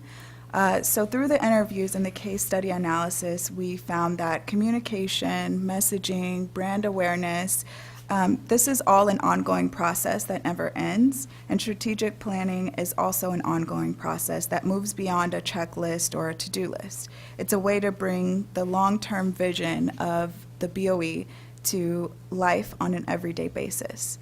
So with that, we have a few recommendations to enhance the great work you're already doing. Our first recommendation is the use of a digital toolkit in a shared drive, such as Google Drive, to centralize messaging and provide guidance with tailorable strategies. This allows the agency staff to serve as a resource and a hub for branding and communication messaging. Using a digital toolkit, districts throughout the state can have real-time access to messaging materials. This also creates room for districts to share samples of media they have created in accordance with agency messaging. By focusing on centralizing the messaging with tailored strategies, layers of confusion can be removed when it comes to the communication duties of the agency and districts. The second recommendation is to standardize roles. The interviews showed a desire to simplify the organizational structure and standardize job titles throughout the districts. We've looked at this kind of as a two-pronged approach. So the first part is a staff logistics meeting to discuss communication strategies between districts, and these would be routine meetings that happen preferably after the board meetings. And this would include agency staff as well as a district representative to leverage resources and gather communication messaging. The second part of this approach is to standardize job titles. And we understand this is a lengthy job, this is a lengthy process. So in the meantime, we recommend an online district directory that includes name, job title, job description, and contact information to help districts establish better lines of communication for logistical purposes. And lastly, we recognize the need to have non-expert messaging. Controller Yee mentioned this earlier in some of her remarks in regard to the public conversation. So we recommend that the team standardize easy-to-understand talking points and resources for non-expert audiences. And this would create digestible talking points and resources that explain the complexity of tax programs based on the constituent group, especially non-expert audiences. By focusing on non-expert messaging in everyday educational materials, board members, agency staff, and district staff can ensure equitable distribution of messaging throughout the state. And so with that, on behalf of my 4 colleagues whose names you will see on the screen, I would like to thank you for the opportunity to share our high-level analysis with you. We've learned so much about the complexity of the tax program and the complexity of the work that you all do. And I'd like to open it up for questions and comments. I have a question for you. Can you describe to me what was the scope that was presented to you and your team for this project? What were you specifically looking to target? So we were provided with the strategic plan for the BOE, and we're focusing on the implementation of the work that you all are doing now and how we can help you better boost that implementation. So the implementation of the strategic plan, it wasn't about branding of the Board of Equalization? Yes. Well, the strategic plan mentioned the ways in which you all are doing your branding, as we referred to it with the staff as BOE 2.0, so that phrase kind of sticks in my head. But thinking about some of the ways in which you guys can boost the strategies that were outlined in the strategic plan. Thank you. Uh-huh. Colleagues, do you have any other questions? Mr. Gaines? Yeah, just an example, I think, of what we can continue to do in terms of getting messaging out to our constituents throughout the state is we've got, and I believe this came from Peter Kim. Is that right, Matt? What did? And Lisa Thompson? Yeah, so I just want to recognize Lisa for this effort. So what we're trying to do is we have our Taxpayer Bill of Rights hearing, 2022, coming up Tuesday, August 30th, 450 N Street, right here. So an opportunity to have taxpayers come forward and express problems or challenges or issues that they may need to be addressed. And I think this is just one example. It's something that we've done historically, but the question is, how do we get the message of the things that we do here on a daily basis out to our constituents and engage them and let them know of the services that we have available to them so that there's a better understanding of, number one, what does the BOE do? Number two, what can the BOE do to help you as a constituent? And so I want to thank you for all your efforts, and we'll continue to work on this as a board. Appreciate it. Yes. Yeah, I appreciate any outreach we can do to the public to tell them what we're offering, like this taxpayer rights public hearing coming up. Hopefully, Mr. Kim's office might get something into internets, and we have put notices in post offices. We're not going to be having a parade or anything, but I'm afraid we're all being a little too silent, and it's work like you're doing to see just where we are that is so helpful. And again, I'm excited to see any academic inquiry into the job we're doing. That does nothing but benefit the public. Thank you. Any questions on this end? Yes. First of all, thank you for that thorough report. For me, it kind of points out the very clearly the opportunities we have to better educate the public about what our services are and what we do. And you mentioned several times that strong internal communication is needed, which means that we, as district members and our staff who interact with the local communities, are basically like the boots on the ground communication folks, which I agree with. And I was just wondering, with that recommendation, what is the cost of moving forward based on that recommendation that you stated here? So we didn't specifically look at cost.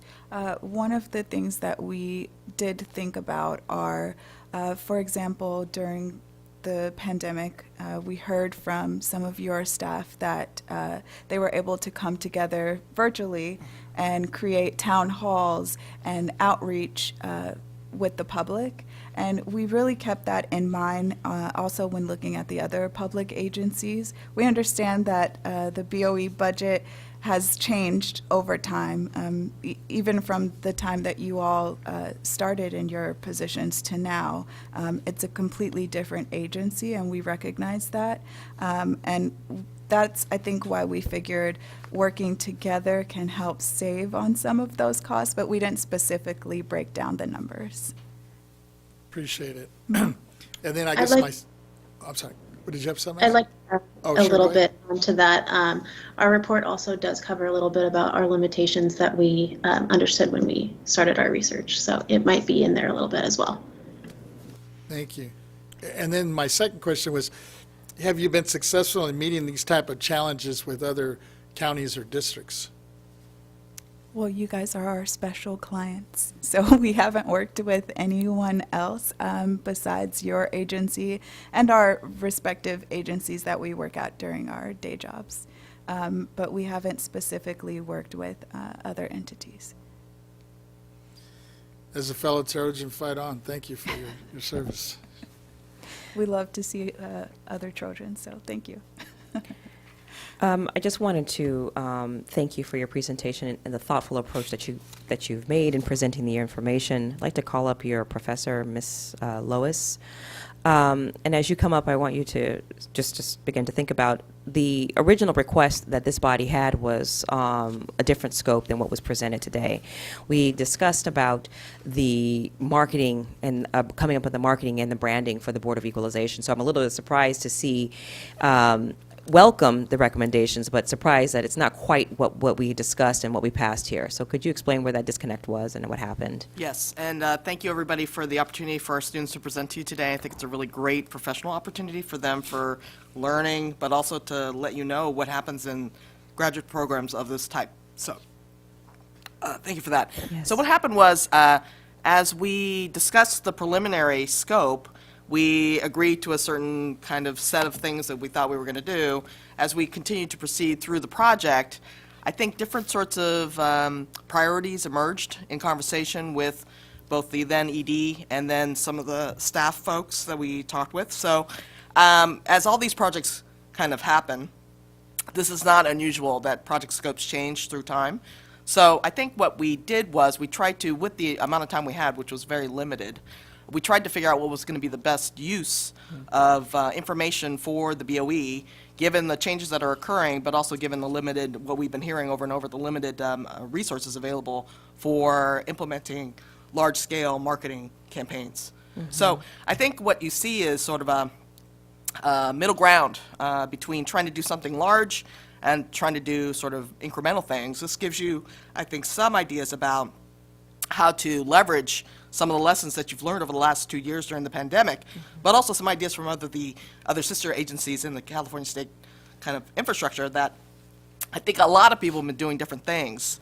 And I think what they've brought to you are some of those lessons that have been learned by these other agencies to bring to bear on what the BOE can do next. Thank you very much. I appreciate that.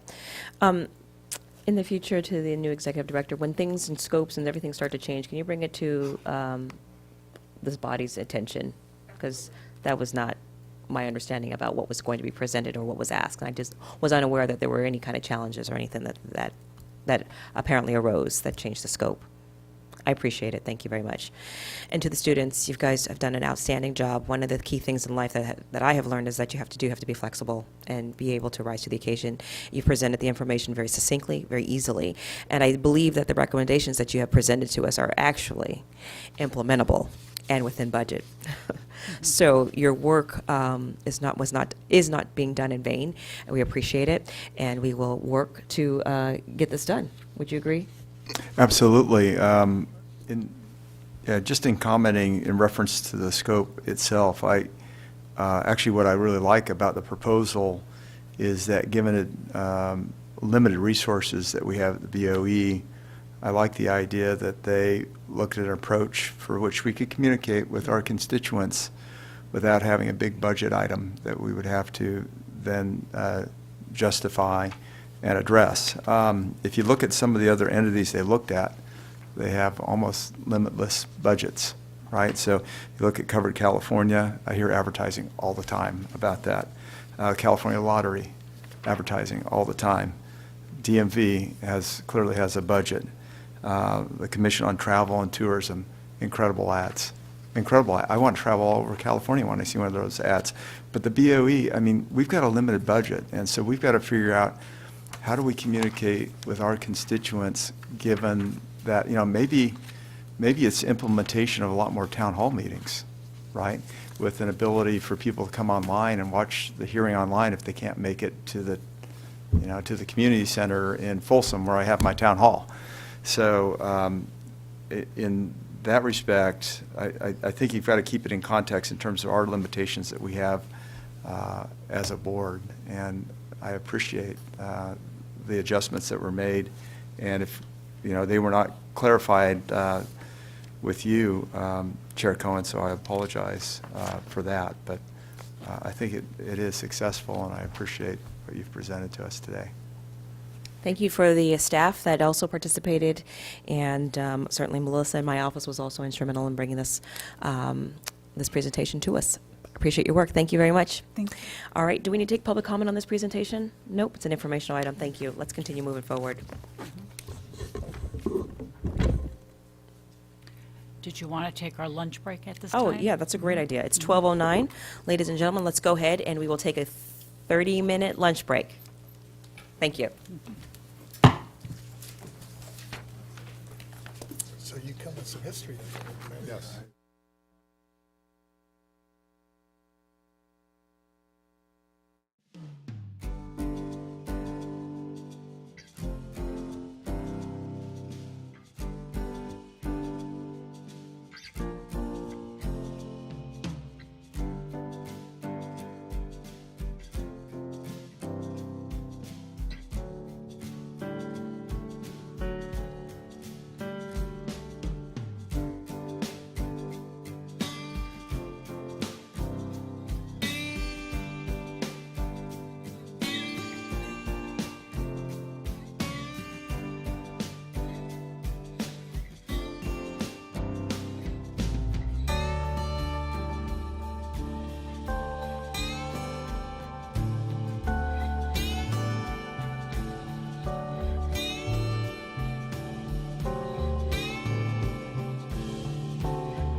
Gentlemen, we will now reconvene. It is 12:45 p.m.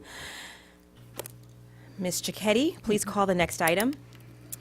The next item is J1, Administrative Consent Agenda, Approval of the Board Meeting Minutes for April 26, 2022.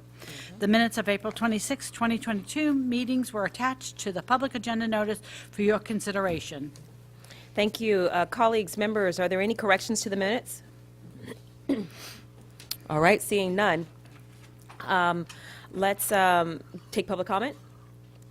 Public comment? Yes, we have not received a request in person, request for any in-person speaker and no written comments, but let's go to the AT&T moderator. AT&T moderator, please let us know if there's anyone on the line who would like to make a public comment regarding this item.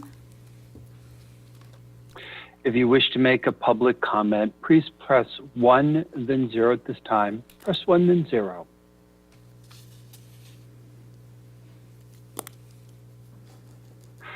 Madam Chair, it appears there is no one who's signaled that they wish to comment. Thank you very much. Members, would anyone like to make a motion on this item? So moved. All right, motion made by Commissioner by Vasquez. Is there a second? Second. Second by Schaefer. Please call the roll. The motion is to accept the board meeting minutes for April 26, 2022. Chair Cohn, Aye. Vice Chair Schaefer, Aye. Member Gaines, Aye. Member Vasquez, Aye. Deputy Controller Eppolite. Aye. Motion passes. Unanimously. Thank you very much, Ms. Cicchetti. Please call the next item. The next item is J2, Adoption of Property Tax Forms. Thank you, Ms. Cicchetti. Members, would anyone like to discuss or comment on this item? All right, seeing none, is there a motion on this item? Yes, sir. So moved. The revised, I guess it's a revised Proposition 19 forms and revised forms for 2023 lien date. That's correct. That's correct. All right, a second has been made by Mr. Vasquez. Is there a second? Second. Second by Mr. Schaefer. Excuse me, by Mr. Yes, by Mr. Gaines. Mr. Gaines. All right, Ms. Cicchetti, let's go to public comment. We have not received a request for any in-person speaker and no written comments, but we'll go to the AT&T moderator. AT&T moderator, do we have anyone on the line who'd like to make a public comment regarding this item? Thank you. Please press 1 and then 0 at this time if you'd like to make a comment. Currently none in queue. Thank you very much. Ms. Cicchetti, a motion has been made and it's been seconded. May I have a roll call vote, please? Motion is to adopt the property tax forms as presented. Chair Cohn, Aye. Vice Chair Schaefer, Aye. Member Gaines, Aye. Member Vasquez, Aye. Deputy Controller Eppolite. Aye. Thank you. Motion passes. Unanimously. Thank you, members. Ms. Cicchetti, please call the next item. The next item is K1A, Executive Director's Report, Organizational Update, Report on the status and pending and upcoming organizational priorities. This matter will be presented by Ms. Stowers. Wonderful. Thank you, Ms. Stowers. Make yourself comfortable, and you are welcome to proceed. Good afternoon. Good afternoon, Chair Cohen and honorable members. I'm Yvette Stowers, your Executive Director. For today, I will cover 2 items, a brief update on the Google Translation feasibility, and I will cover some upcoming meetings of note. Members, as you will recall, the board directed the Executive Director at its February 23rd meeting to determine the feasibility of implementing Google Translation on the BOE website and on the board member pages as well. Specifically, the board requested an analysis of the pros and cons of using the translation, focusing on cost, risk, issues, and any other implementation factors. The Communication Department has been tasked with this assignment. Since then, staff has been working closely with our service provider, the California Department of Tax and Fee Administration Web Service Unit. While we initially anticipated the implementation of Google to be fairly quick and easy, while doing our due diligence, we encountered some challenges. We're working with Google Translate, our representative there, and CDTFA to resolve the challenges. In addition, we looked at the cost for the paid service as opposed to the free. The pay service is a bit above our budget at this time. And the free version, the one that we're looking to implement, we all know that it is scheduled to leave, will no longer be free in the future.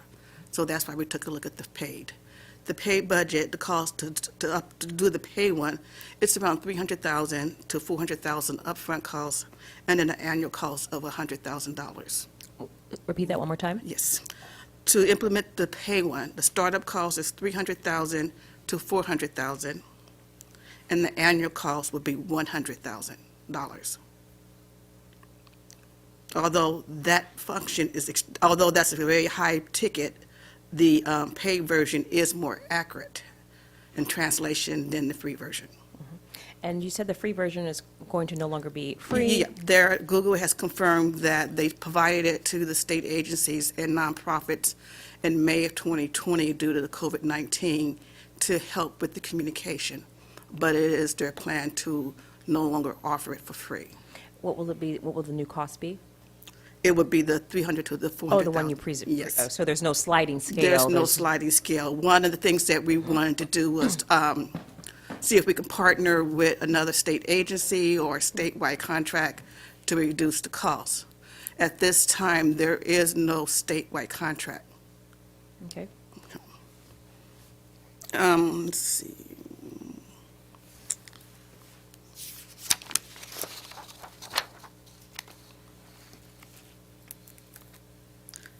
With that being said, we are looking at other ways to provide our services in different languages, starting with the Proposition 19 fact sheet. Staff is currently having that translate into Spanish, and it will be available on our website and be available for print whenever you need it. It is our goal to do the same for all of the taxpayer rights advocates information sheets, to have them in Spanish, and then have all of these items placed in Chinese as well. I have a question about Yes, ma'am. the subscription service for the Google Translate. What is Google planning to do with all the nonprofits that are currently using the free version of the service? We did not ask them that. I wouldn't think it would be appropriate for me to ask them their business Well, plan. well, the reason why I ask is, are they going to boot them off? Are they going to require them to pay? If we're able to get in under this plan, although it's leaving, maybe we'll be grandfathered in. That's just along the lines that I'm thinking, because we're already on this free service. If there is, what's their plan? What's their plan? Yeah. If once they say they're no longer offering it, are they? I mean, I'm sure they have thousands, tens of thousands of nonprofit organizations that are utilizing it. Campaigns utilize it. There are other smaller agencies that are utilizing, businesses. So what happens to all of them? So I'm curious to know what that transition plan would be. Just want to make sure that we're taking advantage of all of the free offerings as long as it's available. Do you know when that program will, or service will be? They have not given us an exact date. Okay. They've just said that they are moving. They're phasing out? They're phasing it out. Okay, all right, thank you. Go ahead. If I may, also knowing that it is being phased out, we are looking at other options that will allow our website to be translated into a different language. And it's not Google-driven, it's other software applications. I'm speaking, the State Controller's Office just recently made a change, and you click on language, and it asks, would you like to interact in our website in a different language, and you click yes, and then they walk you through changing your router, your browser. So Okay, that that's sounds good. another option for us, which would be free. Perfect, because I was going to ask if there's alternative software out there as opposed to the brand name of Google. Yeah, right. That's good. So you're still exploring this? Still exploring it, realizing that it's very important to have our website available to those who do not, English is a second language. Okay. And that's, for us, the ultimate goal, our website and the members' website, and our forms and publications to the extent that we can get them translated. Great, thank you. I think membership. Yes, Mr. Schaefer. I think we can both agree that it's important that somebody wanting to communicate with us be able to do so in an alternative language, but it's also important, I think, that we not expect to have dozens or hundreds, and maybe there is nobody, or maybe there's one. It'd be my position that I'd rather just not provide this until we have some requests. And I've always found out in households and speaking foreign language, the grandparents speak the mother tongue, but the rest of the family who's gone to USA schools is very fluent in English, and I would think any inquiry that household would want to make to us would probably be coordinated by the college kids, that are in the household. I'm just scared to death that we may be financing something when there's little or no demand existing. I go to what's sent out to me as a voter or as a welfare recipient if I was in Los Angeles, and it'll have 20 different languages, and there'll be a dozen different languages that I never heard of, and I'm a pretty intelligent person. So I think we want to be politically correct, and I want to be politically correct too, but unless the government's standing there with a gun saying you've got to do this way, the Congress has mandated, and there's a $1,000 an hour fine if you don't, I would just like to wait and see if we have some proof that we do have at least dozens, if not hundreds, before we prepare for something to serve 40 million people. Thank you. Thank you, I appreciate that. Mr. Schaefer, you've said that many times on the record, and I really have never addressed it, but I want to acknowledge that today is May is Asian American Pacific Islander Heritage Month, and in my opening remarks, I noted that more than 22 million make up the API community nationwide, which is becoming the fastest growing immigrant population in the U.S. Approximately 1/3 of the API community lives in California. Now, I'm not suggesting that they all do not speak English, but I am suggesting that there's a majority. Have you familiar with the term of the browning of the state of California? That means that there are more and more people of color that are coming to this country, that are coming to this state, and it is a privilege to be able to speak English as a first language. We serve the people. We serve all people. Now, whether it's just one person or thousands of people that need help, our job is not to determine what is a good investment and not investment. We need to make sure that the information that we have is accessible to everyone. And that is our job, to make sure that our work is ethnically and linguistically just as diverse as the people that we serve. So please, there are hundreds of thousands and millions of people who would benefit from this. I believe that if we build it, they will come. We're not going to sit and wait for them to come and beg us to put a translate button on this website, but we are going to take the initiative, and we're not the first to do that. You might recall the governor's office has this as a button. Now we have the controller's office as a button. There's one more, CDTFA, I believe. No? I think Department of Motor Vehicle has. Department of Motor Vehicles. So these are major operations. Let's not wait. We need to show some leadership and get in here and lead. So, Ms. Stowers, I appreciate the work. I know it's been very difficult and slow coming, but this is what progress is about, and we do need to continue to move with urgency so that we are not leaving people, communities of color, behind. Ms. Cohen, I appreciate if they build it, they will come. The movie, and I endorse that. And if DMV, everybody is forced to deal with DMV. You've got to have a license and da-da-da-da, and they are probably the agency that needs it the most, and I'm all for that. I want to know that at least one soul is coming to the Board of Equalization that we can assist. And if there's just a handful of people instead of millions, that's okay. It's Thank you. Okay. We need to keep moving. Thank you, Madam Chair. I will continue to make work on this and look for a less expensive product. Excuse me, hold on a minute. Mr. Gaines wants to speak.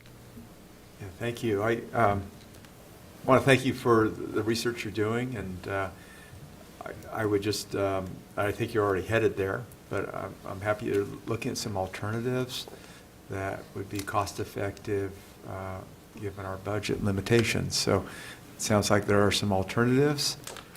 Yes. With that, maybe an opportunity to negotiate with Google also? Yes. Right, yes. and see if we can get the right program at the right price, I think it is a great service to have that available online. I mean, it's getting less and less expensive every year in terms of technology and our ability to communicate in various languages and make sure people are getting the information that they need. So, thank you. Appreciate it.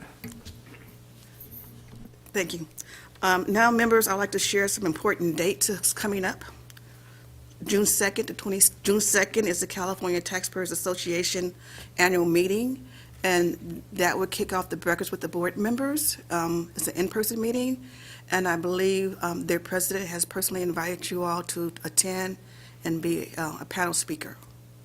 I will also be there with several of operational team members. June 8th is the Los Angeles chapter of Tax Executive Institutes. They're hosting their Tax Administrator Night. This is an event with corporate tax directors there. I will be attending that event and representing the Board of Equalization. August 1st is the Northern California Assessors Association 2022 Regional Conference. I'm in the process, I believe you guys were invited, and I'm in the process of drafting an email to you guys with the logistics as far as the conference costs. And then, of course, October 19th is our annual meeting with the assessors. That's all I have for my two items. Any questions? I do. I wanted to go back just to the Google Translate. I wasn't sure if I was as clear and just providing a little bit of direction. I still want to continue to move down, even if we have Google in the interim as a interim service, a free service. I think we should be jumping on this. We've been talking about this all year now, and we're at what month is this? May. This is May. I followed you that. Okay. Somehow get it on our website as soon as possible. Thank you. Okay. Appreciate Question, that. if I could? Just expanding on that. Yes. Great idea.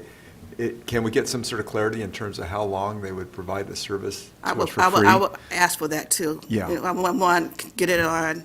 How long will it be free? What's the plan when you're phasing out? Are you going to remove us or we grandfathered in? Great. Thank you.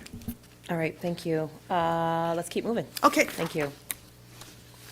The next item is K1D, Executive Director's Report, Proposition 19 Implementation Project, report on, I Assessment. apologize.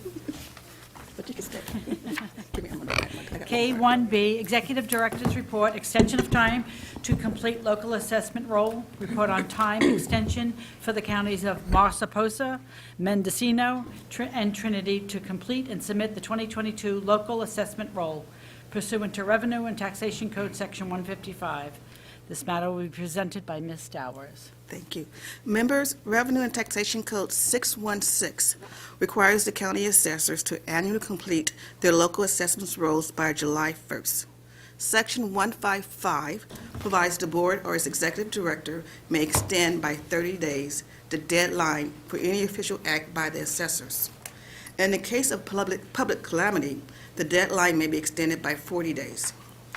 Section 155 also requires that the executive director inform the board of any such extension at its next regular meeting.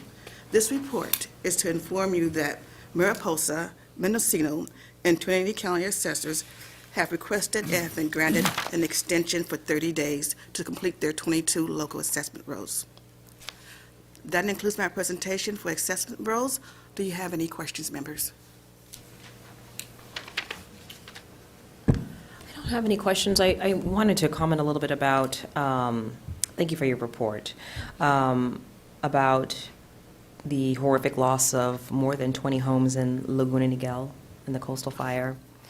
California's official drought action website is actually stating that this year California has the driest January, February, and March ever recorded, and that warm days melt the snow faster than what is expected. And then on April 1st, this important source of water was down 38% of the average, and it's sadly dropping daily.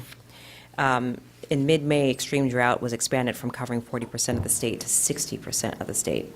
And so the reason why I'm bringing this up is because the extreme drought conditions no doubt helped fuel the Laguna Niguel fire. And what's most worrying is that it is highly likely that other destructive fires will erupt in California this summer and this fall. And given that reality, I believe that the Board of Equalization, as an agency, certainly has a standard operating procedures for responding to natural disasters, including wildfires. Yes, we do. Yes. Are you able to expand? We generally, when there's a natural disaster, we partner with the assessors in that area. Where else we have them?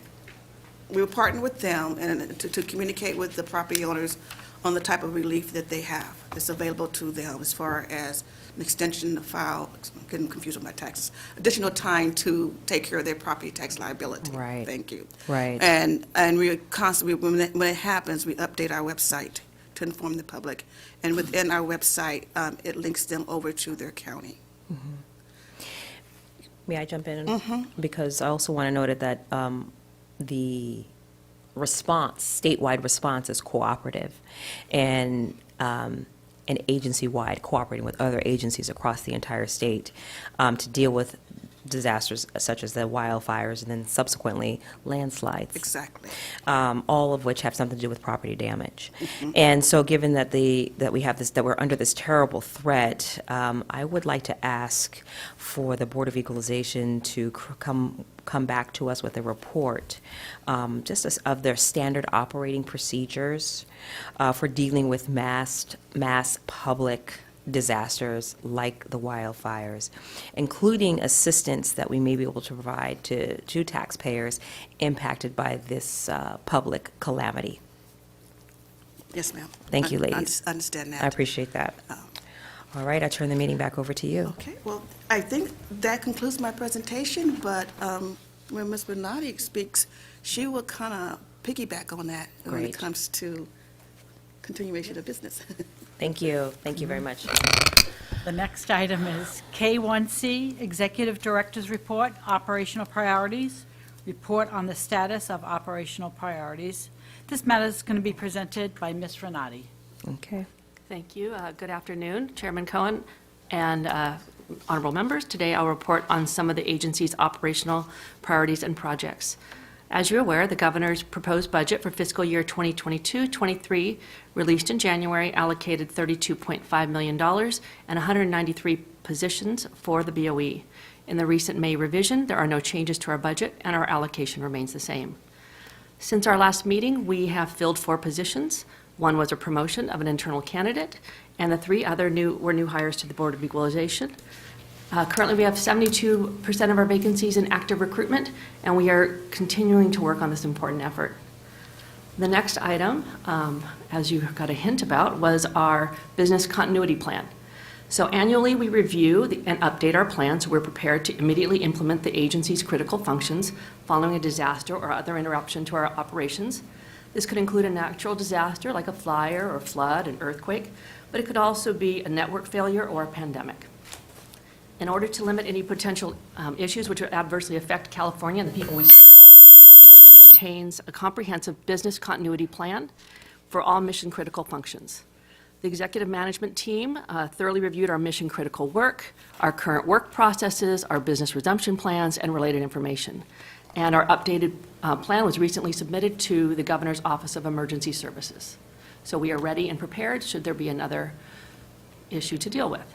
And the last item is regards our updated telework policy. At our last meeting, we introduced that our agency had implemented a new policy which allows our staff to work up to 3 days a week at home.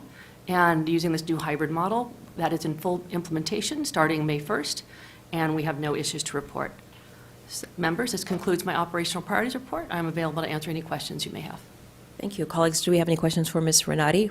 I do. I if knew could. it. That's Yeah, no, thank you. Can you hear me? Okay, good. Thank you for giving us an update on the hybrid policy that we have, giving employees an opportunity to work out of the home, but also coming into the office a couple of days a week. And remember, you had indicated to me earlier that that program is working well and efficiently. So that was very encouraging to hear. And then I was also wondering, can you highlight the number of positions we've already filled in the last couple of years? I thought it was in the 60s, somewhere in that. I can calculate that really quickly. It's probably about 69 or 68 Yes. positions since then? Yes. Yeah. And we have folks that are retiring, they're baby Unfortunately, boomers, yes, and, yes. yeah, and they're getting at that point where they deserve retirement. And so, thank you. I just wanted to highlight the fact of how busy you've been in replacing positions at the BOE. So keep up the good work. The staff deserves all the credit. They work every week on filling vacancies, and we Thank report you. on them. We so appreciate thanks. that. I have a quick question. Can you share with us how many employees do not have the opportunity to work from home? We allow 100% of our employees to work from home. Thank you. Mr. Vasquez? Just real quick, thank you for that report, Ms. Renati. I just had two quick questions for you. One of them is kind of piggyback on what Member Gaines just talked about, the telework policy. It's my understanding that it kind of mirrors the state's policy. Is that correct? The state did come out with a policy encouraging all agencies to embrace telework. You know, prior to the pandemic, it was rare instances that our agency allowed telework for our property tax department. And since the pandemic, we realized that our people could do work from home and be productive. So we are following the state's plan of allowing telework. We have allowed up to 3 days at home, which is only 2 days a week in the office, which I believe is the norm, but don't quote me on it because I haven't surveyed every agency. And that kind of leads into the second part of this. Is it much different than it was before COVID-19, our telework policy?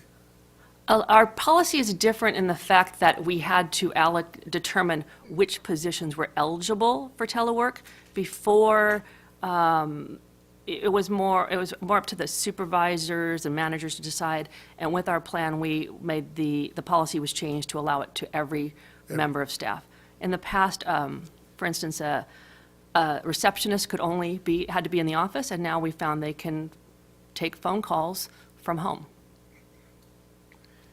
And given, and the last question is just, given, that we just gone through this pandemic, and obviously there's been some tweaking and changes and pivoting on what we're doing now,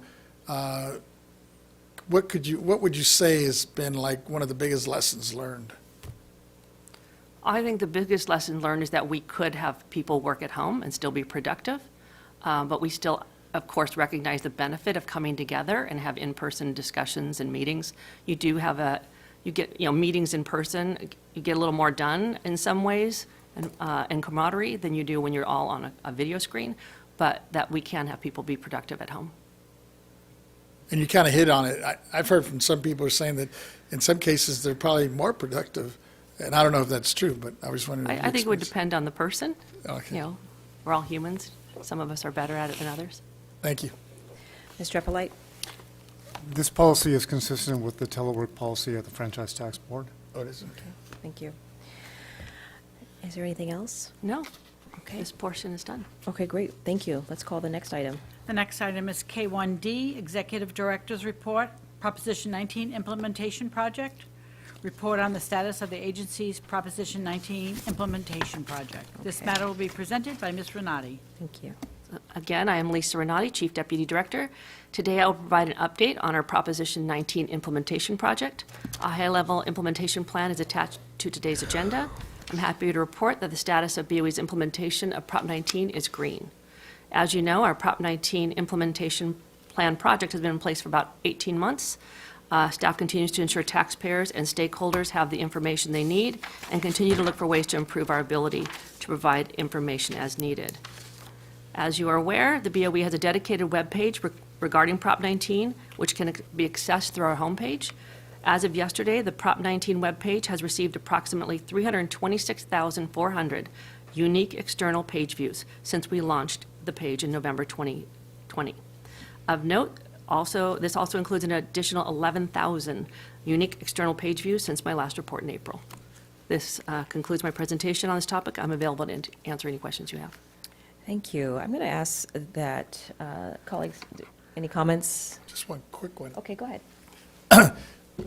Based on this chart, as I'm looking at it in your report, do you see any, I guess looking at the Prop 19 really statistics, do you see any trends developing that we should be aware of moving forward? The only trend I would see is that we need to continually revisit the information, our forms, our information, to make sure it's up to date, and make sure it's readily understood by everyone, that we're kind of make it into everyday language rather than using highly technical language. And that's what I think, that's what I believe the staff are doing. We work on it every day. Thank you. Chiquetti, before we call the next item, could you please find out if we have any public comment on the executive director's reports? We have not received a request for any in-person speaker and no written comments, but we'll go to the AT&T moderator. AT&T moderator, do we have anyone on the line who'd like to make a public comment regarding this matter? Thank you very much. And if so, please press 10 at this time. Again, it's 10.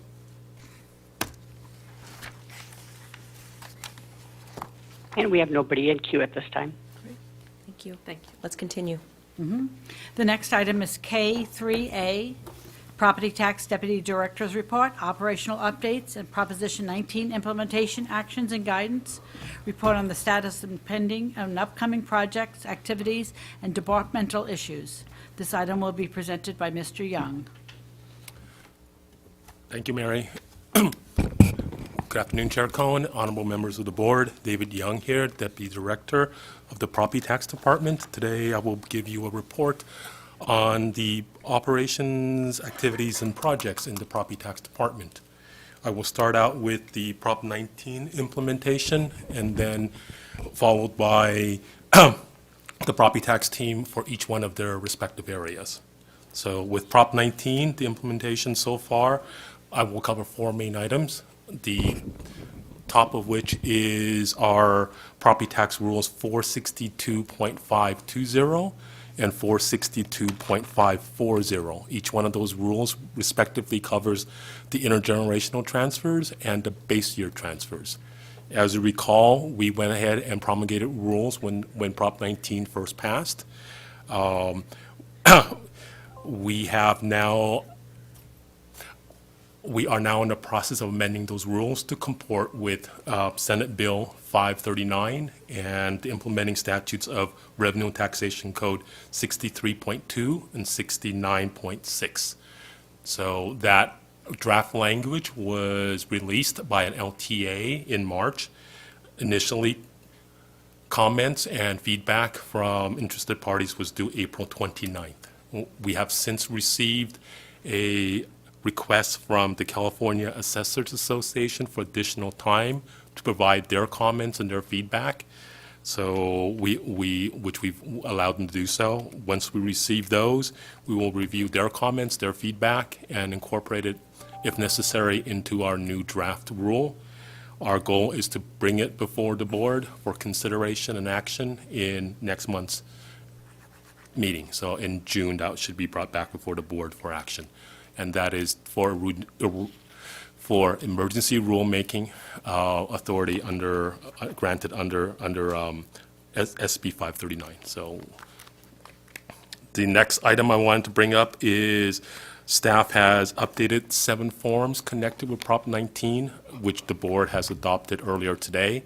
So those 7 forms deal with the application and the benefits for intergenerational and base year transfers. So those actually will become effective, will become effective right away and will be sent to the assessors for their use. The third item is staff continues to handle inquiries from stakeholders, taxpayers, assessors, other industry interested parties. We still get a fair volume of calls from stakeholders with questions on Prop 19, so staff is handling those quickly and efficiently. And the last item I wanted to bring up is our webpage. As Ms. Renati has already mentioned, we do have a dedicated webpage to it. It has basically a whole chronology of all the guidance that we've issued and additional resources. So we have updated aspects of that webpage to comport with the with SB 539. So work continues on that. I suspect that will be a ongoing project for a little while longer as we go through this full implementation. This should be my report for Prop 19 implementation. I'm available for any questions you may have. Great work. Let me see. Yes, Mr. Vasquez? Thank you for your report, and I'm real happy to find out that I guess we were able to address many of the concerns that the assessors had. And I guess my question is more, can you kind of summarize what types of concerns that they had that we were able to address? Yes, of course. So our property tax rules basically cover a couple of main items. The main items are the administrative end of it, what the application, the filing, that type of process will really entail. I believe there were some questions on that issue. We've drafted the rules so that hopefully they will answer most of those that we can.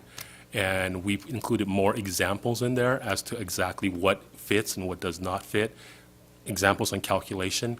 And then there were two main things that were put into the new statutes. One had to do with the farms, family farms, for intergenerational transfers. Those were included in our rules. And the other one for base year transfers.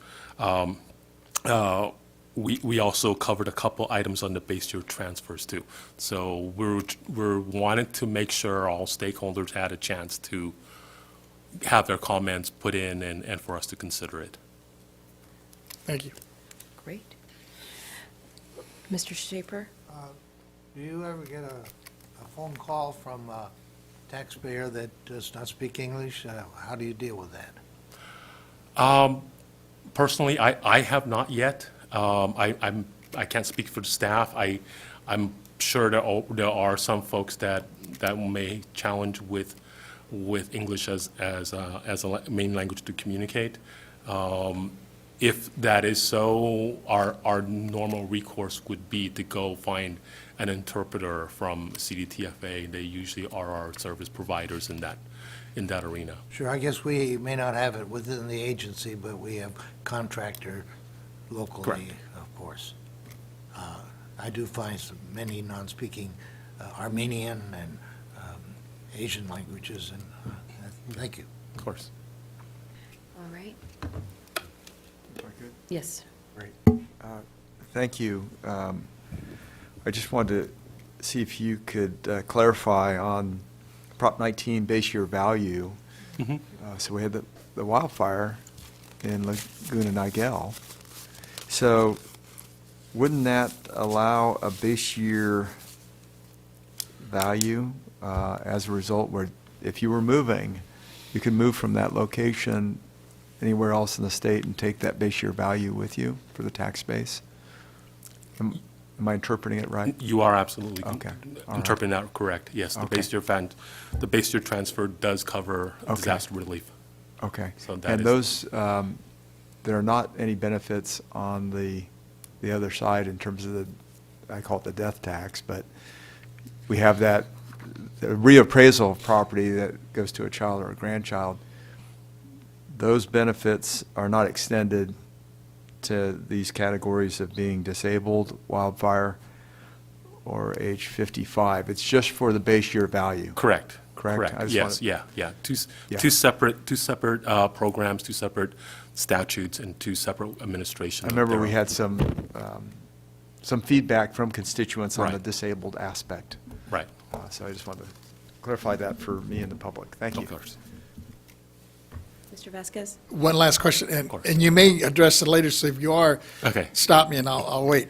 But and it's kind of related to Prop 19, but on ADUs, are we going to be discussing this, are you going to be discussing this a little later? Because I had a question about it, but I'll wait if you are. I had not planned on discussing ADUs, but if you have a question, I'd Yeah, be but more it than just happy happened to come up, and Member Gaines reminded me, when I was listening to his comment, I was at a resource fair with my assessor, Jeff Prang, over the weekend, and we got a question from one of the fellows in the audience, and apparently he's building an ADU unit, but as it turns out, I guess he's getting close to retirement, so the way the law is written now, it's our understanding, and I'm not sure if we gave him the right information, but is if he travels now that he's retiring, technically he may not be, that might not be his principal residence if he, let's say, spends a year in Europe or something and then comes back, but has an AD, because the way the ADU unit ordinance is written is that you have to live on the property. Is that correct? For the base year transfers and for the parent-child, it has to be your primary residence. So it does affect the. And how do they define, I guess, primary residence? The primary residence is, there are certain codes that define what a primary residence is. It's the habitual place you tend to return to after you go somewhere. So even if you're absent for like a year? If you're I was wondering, absent, 'cause yeah. he was asking me, and I Right. didn't know what, I'm So if not you're- sure if I gave him the right information. Yeah, so if you're absent a year, it gets a little murkier. If you're gone for an extended period of time, there are certain things the assessor will ask you for in order to determine whether it is truly your primary place of residence. Usually they ask for your voter registration, where your car is registered, where you file your taxes, how you declare it on your income tax returns. So there's a couple of things they look at. So just the length of time is not solely determinative as to whether it's your primary place of residence or not. Thanks. All right. Thank you for your presentation. Of course. Mr. Keddy, Ready to go to the next sub-item? please. The next sub-item is letters to assessor presented by Ms. Schultz.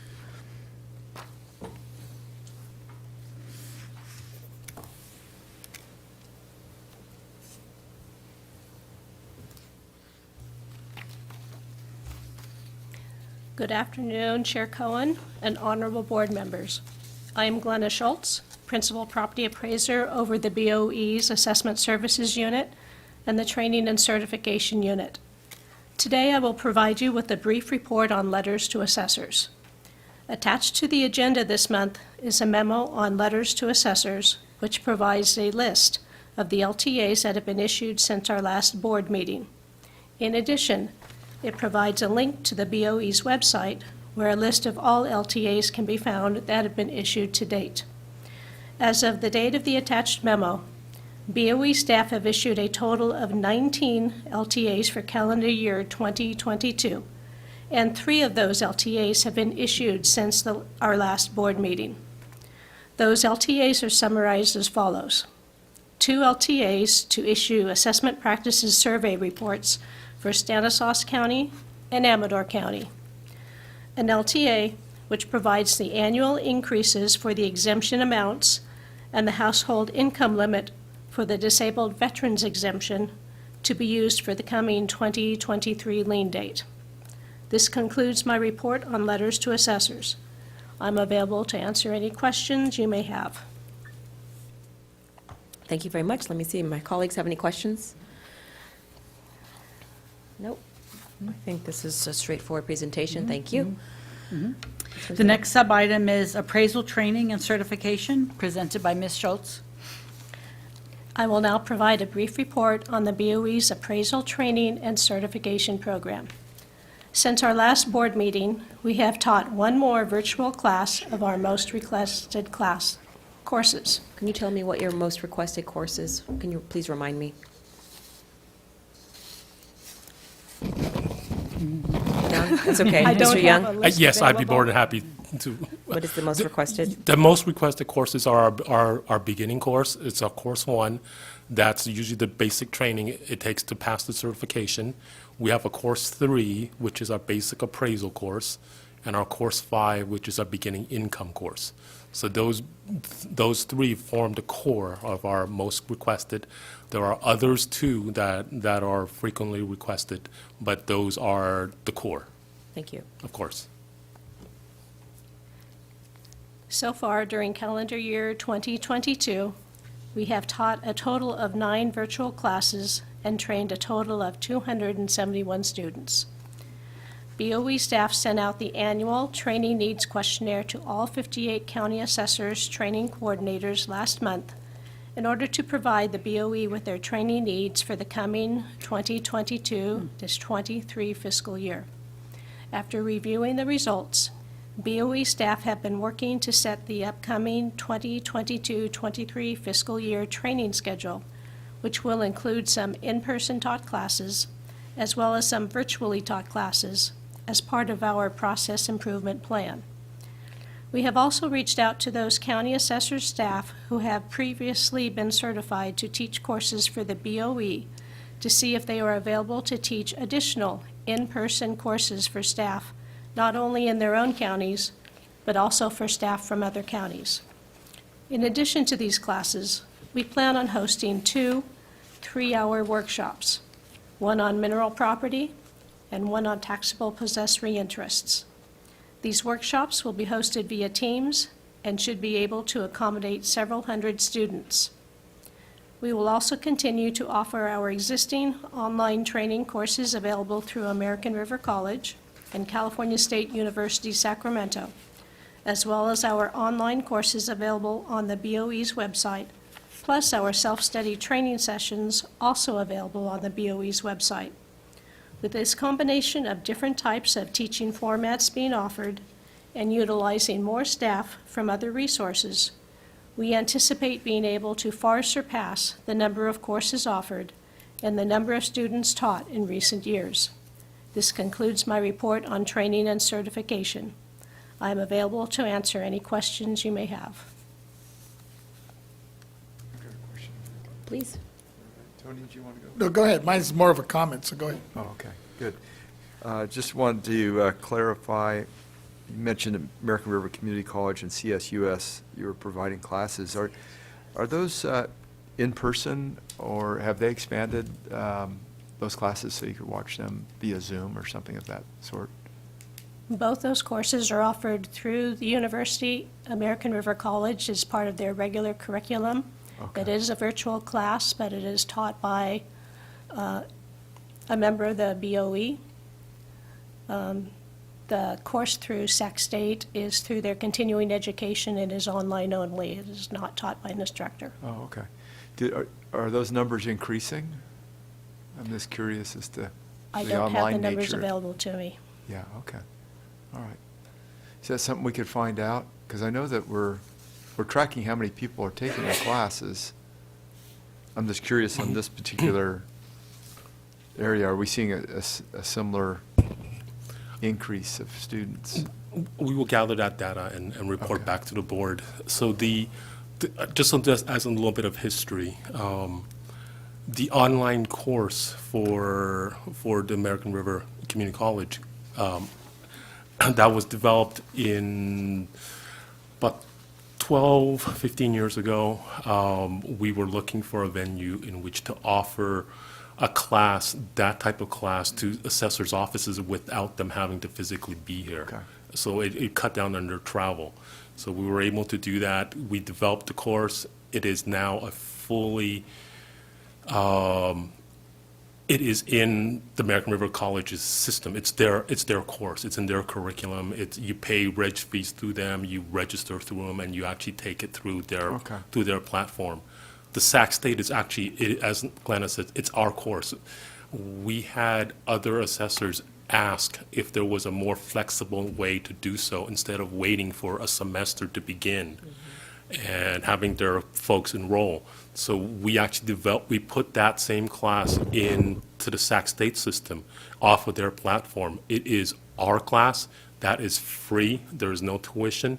And that starts every month. Every month it starts a new Great. class. So folks that are just hired and need to be certified in order to do ad valorem tax work, they're able to take that class. It's free. It's asynchronous. They can do it at their own pace, and they don't have to wait for an open enrollment. They don't have to wait to make sure there's room for them to be able to get the class. So it's just an offering. We're trying to meet the demand for this class in order to get their certification. That's great. I'm glad that you're doing that, Yeah. making that so readily available. I was just trying to get a handle on, as a result of the pandemic, did that create a surge in students wanting to be taught online? That's a very interesting question. I will take a look at it. In general, over the last 2 years of the pandemic, community colleges have actually seen a little bit of a decrease in their enrollment. So but that's California-wide. I will get you the specifics on our course itself. The surge ended when the pandemic did? Pardon? Did the surge end when the pandemic ended? Yeah, I'm hoping it does. I'm hoping it does. Yeah, thank you. Of course. Thank you for your report. And mine's more of a comment. I just wanted to thank all the assessors that I understand participated and assisted, especially with these offline or online courses, throughout the state. I know my assessor, Jeff Prang, provided some assistance and some expertise with some of his staff, and I just wanted to give a little shout out to these folks. Thank you. No, thank you. Thank you.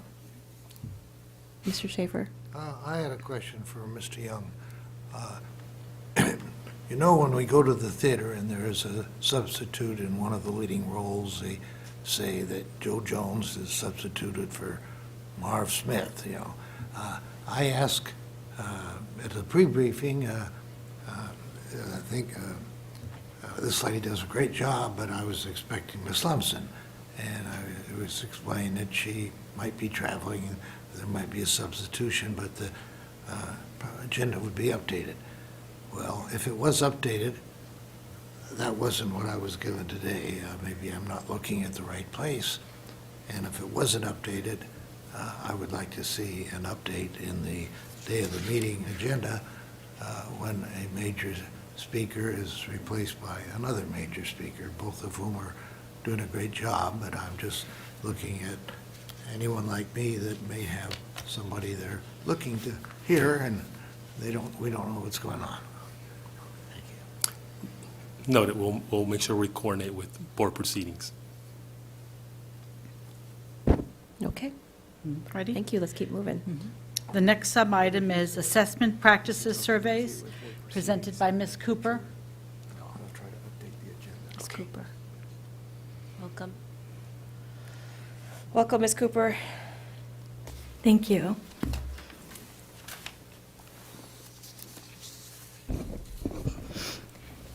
Good afternoon, Chair Cohen and honorable board members. I am Holly Cooper, Principal Property Appraiser of the BOE's Assessment Practices Survey Unit. Today, I will be giving you a brief report on the assessment practices surveys. For calendar year 2022, we have issued a total of 5 assessment practices survey reports via letters to assessors for the following counties: Santa Barbara and Alameda County in District 2, Sierra, Stanislaus, and Amador County in District 1. In addition to these 5 counties, we are actively working on completing surveys and/or samples for 11 other counties, 6 in District 1, 3 in District 2, 1 in District 3, and 1 in District 4. These surveys and/or samples are in various stages of production. Once completed, a copy of the report is provided to each of the board members and their office for preview before it is issued and posted to our website via an LTA. As part of our process improvement plan, we have begun implementing a hybrid plan for the coming 2022-23 fiscal year, where staff have begun traveling again to conduct their surveys in person while continuing to collect some information remotely as deemed appropriate. We have found that some information is collected more efficiently and less impactful to the assessor when being collected remotely. We plan to work closely with each assessor and their staff to determine the best way to conduct each survey and how to collect the necessary information in the least impactful way. As we begin the implementation process of this hybrid plan, we will monitor the results of the plan closely so we can adjust the plan as needed as we continue to look for ways to improve our program by making it more efficient and more meaningful. This concludes my report on assessment practices surveys. I'm available to answer any questions you may have. Thank you. Colleagues? Mr. Vasquez? Just a quick comment. First of all, I just wanted to thank you for your report, and I know there was a lot of work that went into it that you and your staff collaborated on, and I just want to thank you for the great work you've done on this one. I know it's been a challenge. Thank you. I appreciate that. Thank you. All right. Thank you. All righty. Our next sub-item is state assessed property, presented by Ms. Cruz.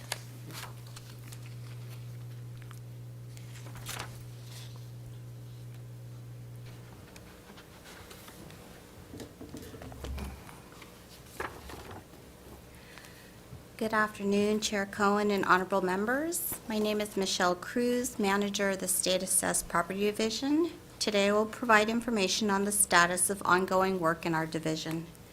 Now that the board has set the unitary values for the 339 state assessed companies, SAPD will now turn our attention to allocating those total values to the 58 counties in preparation for the state assessed board roll that will come before the board in July.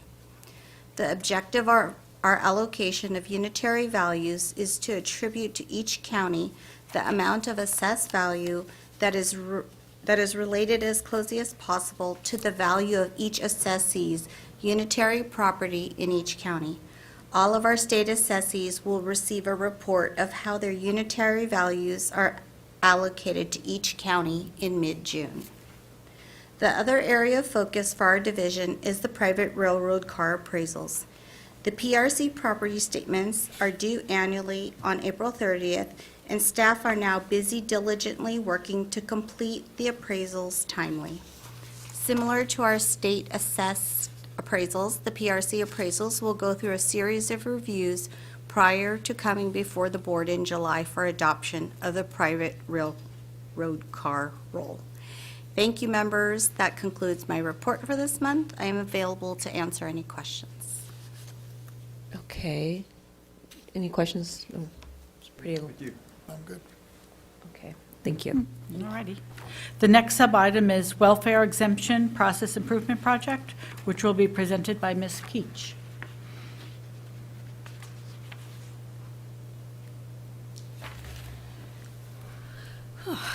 Good afternoon, Chair Cohen and honorable members of the board. My name is Lauren Keach, and I'm the manager of the Welfare Exemption section of the Property Tax Department. Today, I'll be presenting on the improvements we're making at the Board of Equalization to the welfare exemption application process and provide you with an update on the Supplemental Clearance Certificate Process Improvement Project. Our purpose for the project is to streamline the process of issuing an SCC for claimants seeking to exempt low-income rental housing from property taxation. The project encompasses a comprehensive review and update to our procedures of the application process, the claims process, and the approval process. Each component has involved discussions and has considered feedback we have received from taxpayers. And during our review of each process, we identified opportunities for improvement and ways to increase efficiency when processing SCC claims. We began with an examination of the application process to create a more clear and user-friendly application process for claimants, which has been completed, and we will continue to monitor to ensure the success of this component of the project. Upon completion of the application process, we moved on to our examination of the claims process with the goal of simplifying and modernizing our procedures to increase efficiency in our internal processing of claims. As a result, we have modernized and improved our internal processing procedure. Since we have completed our modernization of the claims process, we have progressed to our final process of this project, as we are currently working on our examination of the approval process. We began by analyzing the steps required to grant an SCC in accordance with our procedures to identify necessary improvements. Our analysis revealed an opportunity to provide a solution for claimants to submit supplemental claim documents electronically to relieve the inconvenience and delays caused by mailing, and in turn increase efficiency in the approval process. This modernization to our procedure considered direct feedback and suggestions that we have received from taxpayers regarding the burdens of mailing claims and supporting documents. Lastly, this project will also include an analysis and update of our available resources for taxpayers. This will benefit taxpayers by providing more useful information on our website regarding the application process as well as the filing requirements. We also plan to expand our FAQs on our website and provide more questions and answers specifically related to SCCs. Affordable housing is an important matter to the BOE and we are working diligently to ensure the success of our program in serving organizations that qualify for property tax relief. I'm glad to report that we are making good progress and have made impactful improvements and significant modernizations in our efforts to streamline the SCC process. As we move forward and are nearing completion of this project, we will continue to provide updates and information to allow for visibility into the process and ensure that the board members are kept informed. Members, this concludes my presentation. I'm available to answer any questions you may have. Thank you for the presentation. I think it was pretty self-explanatory. Mr. Vasquez? No, great report. But when you hit on something on the affordable housing piece, and I just had this conversation with some folks back home on, where we've been really pushing hard, and several of the members here I know have been doing in their districts respectively, to try to encourage, especially the for-profit developers, to start looking at developing affordable housing.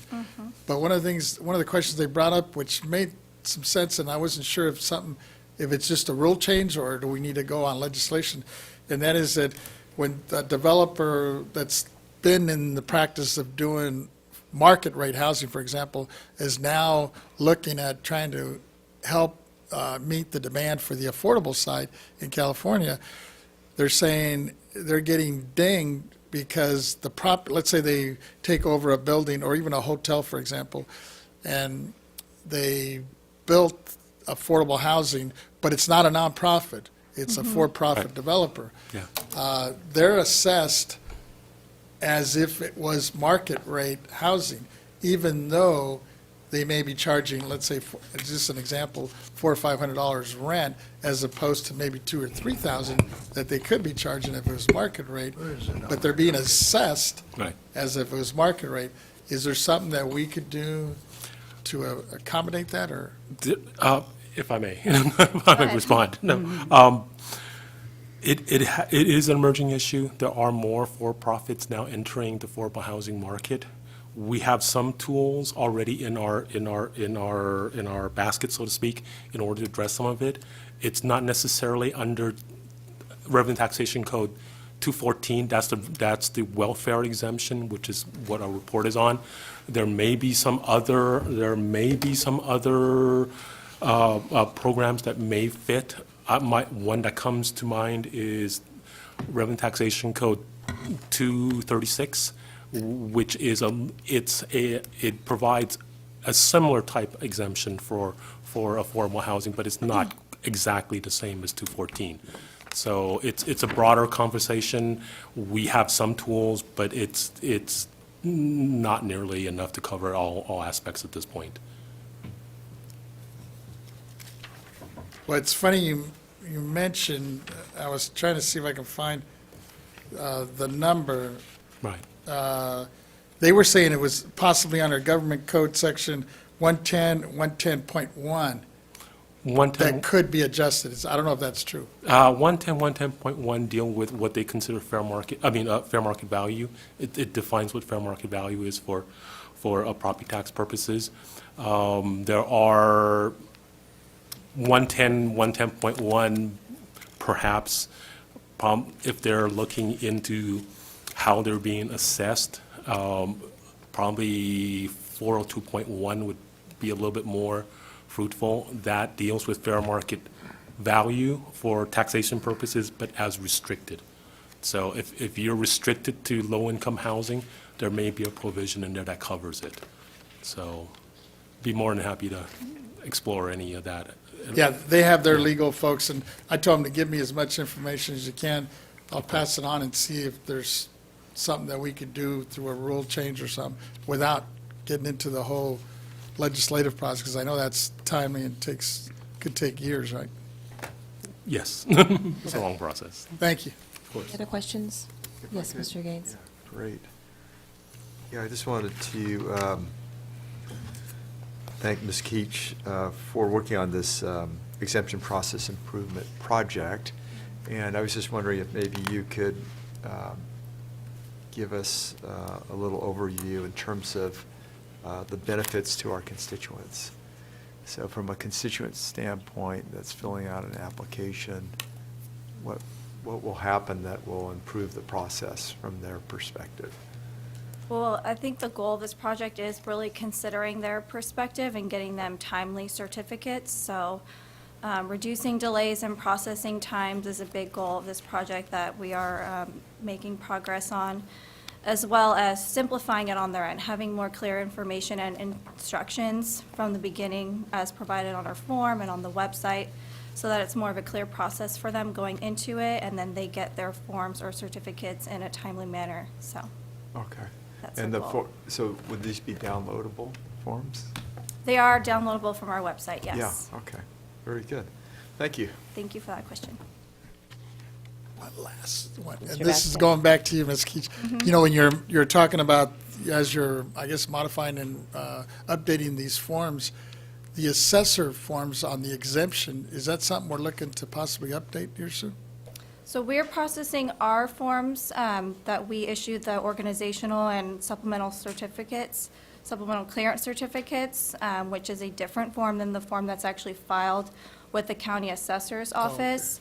So at this time, this project is specifically related to the supplemental clearance certificate form that we issue. But down the road, you think we're going to get to that, or maybe that's more of a question for? If I may Sure. chime in, yes. It's a board, that form you speak of for the actual application. As you well know, the welfare exemption, it's co-administered. We do the entity, the assessors do the real property. The form in which they submit to the assessors to exempt that piece of real property, that's also a board-prescribed form. It is amongst the many that we look at annually and provide updates. We look at them continuously on a yearly basis. So if there's any improvements, anything they need to do on that, we'd be more than happy to take a look at it and amend. Thank you. Thank you. Thank you. Okay, thank you, Ms. Keach. Thank you very much. Thank you, Lauren.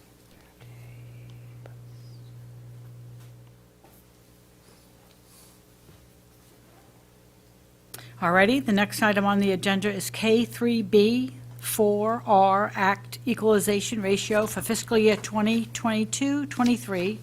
Adoption of the 4R Act Equalization Ratio for the current fiscal year ensures that rail transportation property is assessed at the same percentage of market value as all other commercial industry property.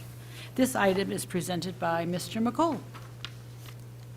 Good afternoon, Chair Cohen and honorable members of the board. I am Jack McCool, Chief of the State Assessed Properties Division.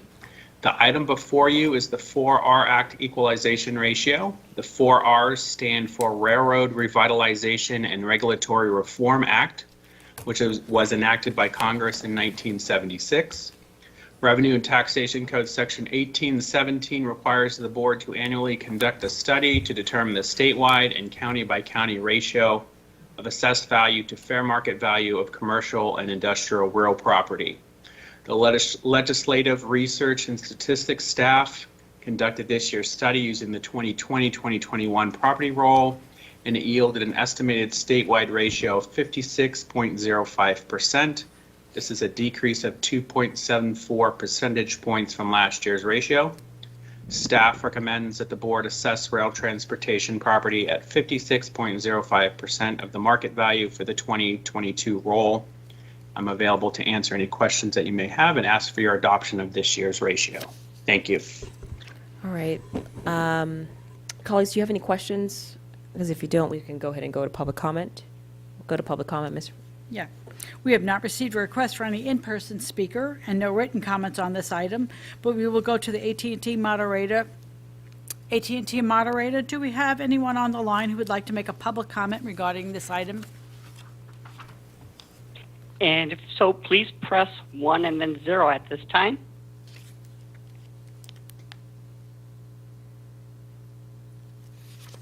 And currently nobody in queue. Okay, great. I'd like to make a motion to adopt the staff recommendation on setting the 2022-2023 4R Act equalization ratio. Is there a second? Second. Second by Vasquez. Let's do a roll call vote. The motion is to adopt the 2022-23 4R Act equalization ratio as presented by staff. Chair Cohen? Aye. Vice Chair Schaefer? Aye. Member Gaines? Aye. Member Vasquez? Aye.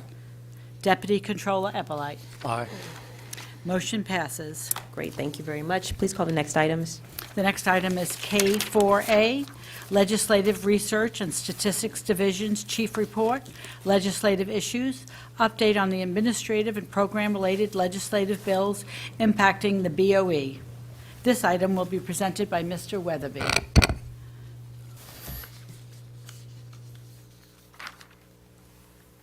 So good afternoon, Chair Cohen, Vice Chair Schaefer, and honorable members of the board. This is Dustin Weatherby, Chief of the Legislative Research and Statistics Division. Board members, prior to moving to the PAN attachment, I'm going to highlight a few of the upcoming legislative deadlines. So the legislature just passed their fiscal committee deadline for bills introduced in their House on Friday, May 20th, and now approach this week's House of Origin deadline for bills introduced in their House on May 27th. Bills that do not meet these deadlines will no longer be in consideration for the legislative year. So I will now move on to the PAN attachment, which includes a summary of legislation affecting the Board of Equalization that is still pending in the legislature. The first bill I want to highlight is Senate Bill 440 by Senator Dodd. SB 440 was amended on May 18th to include the board-sponsored legislative proposal to expand the definition of disaster to include infectious disease, which would authorize the board to provide a 3-month deadline extension for reports or payment of tax under the Alcoholic Beverage Tax Program for situations similar to the COVID-19 pandemic. As you may recall, the BOE was unable to provide a 3-month deadline extension to taxpayers since the current definition of disaster was interpreted to not include a situation like COVID-19. As a result, the BOE was reliant upon governor-issued executive orders for deadline extensions. This bill will provide the BOE narrow administrative flexibility and nimbleness to assist taxpayers in these circumstances. The bill is currently set for hearing in the Assembly Revenue and Taxation Committee on June 6th, and I will continue to update the board as necessary on the progress of the bill.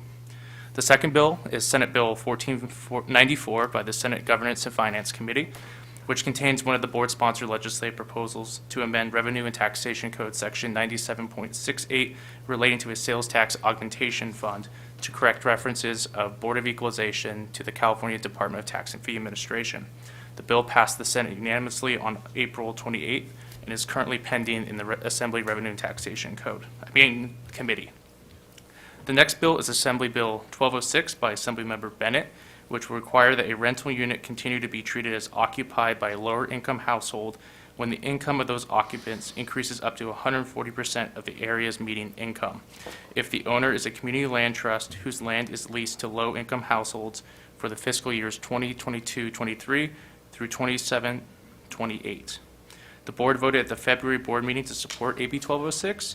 The bill passed the Assembly on January 31st and will be heard in the Senate Governance and Finance Committee on June 1st. Assembly Bill 1733 by Assemblymember Quirk, which will provide the flexibility for state agencies to hold meetings via teleconferencing, has been double referred to the Assembly Governmental Organization Committee and the Business and Professions Committee. The bill is unlikely to pass by the House of Origin deadline this Friday. And board members, I will now conclude with an update on Proposition 19. No bills have been introduced or amended relating to the implementation of Proposition 19. The only measure still pending is Assembly Constitutional Amendment 9 by Assemblymember Kevin Kiley, which seeks to repeal several provisions of Proposition 19 regarding intergenerational base year transfer exemptions and instead reinstates the prior rule. The bill has not been referred to the committee, and the last day to place a measure on the November 2022 ballot is June 30th. Additionally, Initiative 21-0015, the Proposition 19 initiative filed by the Howard Jarvis Taxpayers Association, has officially failed after not enough signatures were gathered to place the initiative on the November 2022 ballot. The initiative would have, among other things, repealed the intergenerational transfer exclusion and would have increased the $1 million exclusion amount. So this will conclude my presentation on this item, and I am available to answer any questions you may have. Mr. Vasquez? Yes. First, thanks for the update, and I just had a question in regards to SB 1456, I guess it's Senator Stern's bill, on removing the $20 million cap for welfare-exempt low-income rental housing. Does this mean that if the bill goes through, that a nonprofit organization that owns and operates a low-income rental housing property and does not receive any government financing or low-income housing tax credits would be able to get the welfare exemption for the entire property, even if it's assessed at more than 20 million? So thank you for that question, Board Member Vasquez. So the entity would still have to meet the requirements for the exemption on firsthand. And if they have any property that exceeds the current $20 million assessed value cap, this removal of the cap would allow them to receive the exemption beyond that assessed value amount. On that. And then I had another question regarding AB 1933, I believe it is. It's the Friedman bill. And on low-income housing for first-time homebuyers, the BOE analysis states that the April 20th amendments removed eligibility for the welfare exemption if the units were sold to moderate income homebuyers, which means that the exemption will apply only to nonprofit organizations who sell only to a first-time low-income homebuyers. Why does our analysis say that although the revenue impact is not predictable, there may be a revenue gain over the years? So the BOE was contacted by the bill's sponsor, the Heritage Housing Partners, and they provided the BOE with some data on housing developments they have done exclusively in Los Angeles County.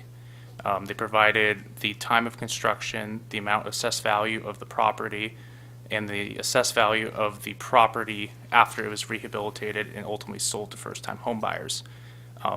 As you know, over time, with Proposition 13, if a unit is sold for, let's say, $300,000, that creates the 1% rate, so a $3,000 tax bill, and over time, that can increase with inflation up to 2% annually. So over time, as long as those units are continually sold or bought, that's going to continually increase the amount of property tax that the county would receive over time. So while it may be $3,000 in the first year, it could be $3,100 in the second year, and so on and so forth. So currently, with the welfare exemption for rental units, if a nonprofit rents that unit, it's not creating that additional tax revenue because the renter doesn't pay any Proposition 13 property tax. Whereas when a new homeowner is created, that's a new taxpayer, and if you create 40 units out of a building that only had one unit prior, that's essentially creating 3 units. So over time, the exemption that would have been granted during the course of construction could be offset by those annual revenue gains. On an annual basis, I see. Yeah. Thank you. Any questions or comments down on this end? Thank you. Thank you. Can I ask one? Oh, sure. Yeah, maybe it's speculative, but can you speak to the effort on the initiative to recreate the exemption for the intergenerational transfer of property? You said it had failed. So is that going to be extended? Yeah, it was Howard Jarvis Taxpayers Association that was working on that. Is there any effort to gather signatures for the 2024 election cycle? That I'm unsure of, Board Member. Yeah, okay. Their signature deadline just passed, and they reached the 25% threshold. How many they were able to collect, I'm not quite sure. Whether they're going to move forward with a potential initiative in 2024, I haven't heard any news on that front. Yeah, okay. Very well, thank you. Just a quick question, if Go I ahead. can, Madam Chair. Along those lines, well, I guess are they still counting those signatures? Because somebody was mentioning to me that, I know the goal was like 400,000 or something, but I heard they turned in possibly 200,000. And if they are valid 200,000 signatures, doesn't that entitle them to a hearing? So the amount of signatures that this particular initiative would have required was something like 997,000. Oh, and from my understanding is they didn't even reach that threshold. So the amount of signatures they would have submitted, I don't think would have allowed them an opportunity to get a hearing. because they wouldn't have met the minimum threshold. Or is the minimum 200,000? That's what I heard. I wasn't sure if that was. No, so the threshold to qualify the actual initiative was 997,000 No, signatures. that's to get it on the ballot, though, Yes. isn't it? But I thought for a hearing, it's a lot less. That could be. I'm unfamiliar with that elections okay. code, but from my understanding on what was reported is they still didn't have enough signatures to even qualify the initiative, so I don't know why they would want to do a hearing if they didn't have the necessary signatures to get it on the ballot for this year. If I'm not mistaken, I think that Howard Jarvis sent out a press release saying that they didn't reach the threshold, and it's probably on their website. Even for a hearing? Yeah. Oh. Well, I don't know. It didn't specify for a hearing or not. No, I know but- they didn't reach the threshold to get it on the ballot, but I didn't even know this, but somebody mentioned to me that even though, like you said, it was 900,000, if you turned in 200,000 good ones, it entitles you, the group, to have a hearing. And you may know, Senator, on the Senate floor. I didn't know that. I never heard that. Yeah, I'm not sure on that threshold for the number of votes. Okay. I know that there's a 30-day clause upon gathering the signatures where the legislature can take a look at it. As a possible public hearing. Yeah, because maybe it could be amended or adjusted, so that's kind of new in the last few years, but. I haven't heard of it. Okay, Thank you. let's keep going. Thank you. Before we go, we need to go to the AT&T operator to see if we have Thank any you. public comments on this item. We have not received a request for any in-person speaker and no written comments, but we go to the AT&T moderator. AT&T moderator, please let us know if there's anyone on the line who'd like to make a public comment regarding this item. Yes, thank you. If so, please press 10 at this time. And currently nobody in queue. Well, yeah, I couldn't find this anywhere on the agenda. Okay. All righty? Please go to the next item. The next item is K5A, Taxpayer Rights Advocate Office Report, Operational Update, Update on Activities of the Taxpayer Rights Advocate Office, including Proposition 19, Education and Outreach, and other matters. This matter is being presented by Ms. Thompson.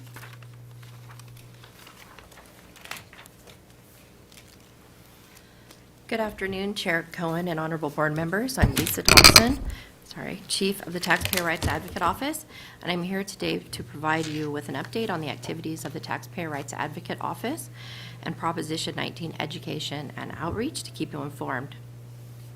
First, I would like to share with you some statistics on the number of cases that our office completed in April, and also to share with you some information about those cases to provide some insight on them.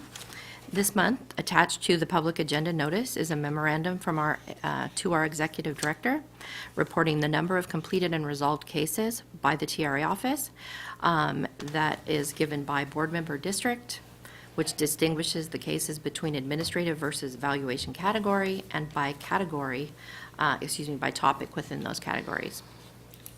In April 2022, we completed 24 cases.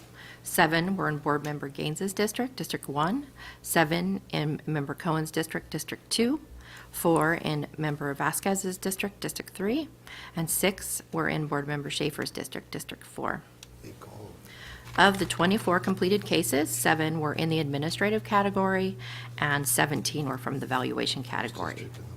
The administrative category includes topics such as creating and mailing tax bills, refunds, penalty cancellations, access to data, special assessments, and direct levies on the property tax bill. The valuation category includes topics such as change in ownership, declines in value, appraisal methodology, exemptions, new construction, actual enrollment of value, general property taxation, and assessment appeals. With respect to the administrative category, and it's 7 cases in total, 3 pertain to access to data, 2 involved delinquent or defaulted property taxes, 1 pertained to penalties, and 1 involved refunds. With respect to the valuation category, and it's 17 in total, 2 pertain to assessment appeals, 3 involved change in ownership, 2 pertain to enrollment of values, 5 cases addressed exclusions for reassessment, 3 cases involved exemptions, and 2 cases involved general property taxation. To provide some additional insight on the specific types of exclusion and exemption cases, I will offer this further breakdown. For the 5 cases involving exclusions from reassessment, 3 pertain to base year value transfer exclusions for persons age 55 and over. 1 involved base year value transfer for disaster relief, and 1 pertained to the parent-child exclusion. 3 of these 4 base year value transfer exclusion cases occurred before the April 1st, 2021 effective date for Proposition 19's base year value transfer provisions. And the 1 parent-child exclusion fell under the provisions of prior law, Proposition 58, since the transfer occurred before February 16, 2021. Thus, only 1 of these 5 exclusion cases fell under the purview of Proposition 19, and that was a base year value transfer for someone age 55 and over. For the 3 exemption cases, 2 pertain to the welfare exemption and 1 for the disabled veterans exemption. To provide some additional insight on the nature of the cases that our office works with and to help taxpayers, I would like to offer some additional information on a case that our office worked on and how we assisted the taxpayer. An example of this case that our office helped to resolve involved a taxpayer and his request for a base year value transfer from one county to another. And due to the timing of this taxpayer's purchase and sale, it fell under prior law before Proposition 19. However, the situation can still apply today. The taxpayer was concerned because he was denied a base year value transfer from one county to another, and he was concerned that he was paying more property taxes than he was paying on his original property. The assessor denied the base year value transfer because the assessed value of his replacement home was already lower than the factored base year value of his original home. Had the base year value transfer request been granted, both the assessed value and the property taxes of the replacement home would have actually been higher than his original home. Additionally, had the assessor's office accepted the base year value transfer, then they would have been assessing the replacement property at more than market value, which would not comply with the law. We provided information to the taxpayer on the base year value transfer provisions of Proposition 90 and Revenue and Taxation Code Section 69.5 and explained that what is transferred with the base year value is actually the factored base year value of the original home. It is not the actual amount that is paid on the property tax bill that transfers. We explained that the assessor was correct in denying the base year value transfer, and that if the assessor had accepted it, then the assessed value would have been much higher, as well as the amount that he paid on his property tax bill. In addition to analyzing the assessed value of the properties, the original and the replacement, we examined the property tax bill for each of those properties. When we examined his property tax bill for the replacement property, we discovered that there was a substantial amount of special assessments that were on there. Those are non-ad valorem property taxes beyond the tax rate. And so we explained to the taxpayer that special assessments, although collected on the property tax bill, are not ad valorem taxes. And instead, they result from voter-approved initiatives. So we explained that to the taxpayer, helped him understand that if there was an exemption available for that special assessment from either as a person age 65 and over, or low income, that would be part of what was voted in for that initiative, and that he could reach out to the city or county agency based on the phone number on the tax bill for that special assessment. So that is how we assisted that taxpayer in understanding that. So the next item that I would like to report on to the members is work associated with Proposition 19, education and outreach. And with respect to education specific to each of the areas within Proposition 19, the TRA office will issue an information sheet on each of those. The TRA office has completed work on 2 of the information sheets topics anyway, parent-child exclusion and grandparent-child exclusion under Proposition 19, current law, and we have also updated our existing information sheets on the parent-child and grandparent-child exclusion under prior law because those occurrences are still happening. We will have two of each of the information sheets available. Those information sheets have been sent to our forms and publications sections for publication, and they should be out shortly. I will advise the members as they are published, as well as the California Assessors Association, so assessors are aware of them, so they can advise their constituents and link to our pages. Additionally, the TRA office has drafted new information sheets on the base year value transfer provisions for persons age 55 and over and disabled persons under Proposition 19, as well as revised the existing sheets for prior law. And these information sheets are currently in the internal review process and will be sent to forms and publications shortly. The next item I would like to update the members on is work associated to prepare for the upcoming Taxpayer Bill of Rights hearing scheduled for August 30th, 2022. Posters and flyers publicizing the events has been printed, and we will be sending them to county agencies involved in the property tax systems at the beginning of June. This year, you all have posters and flyers, so you can see them, and please, feel free to pass them on. The poster has a QR code on it this year that people can hold their cell phone up and link to our agency's website so they can readily see the information about the hearing. It is similar to what some restaurants have to access menus.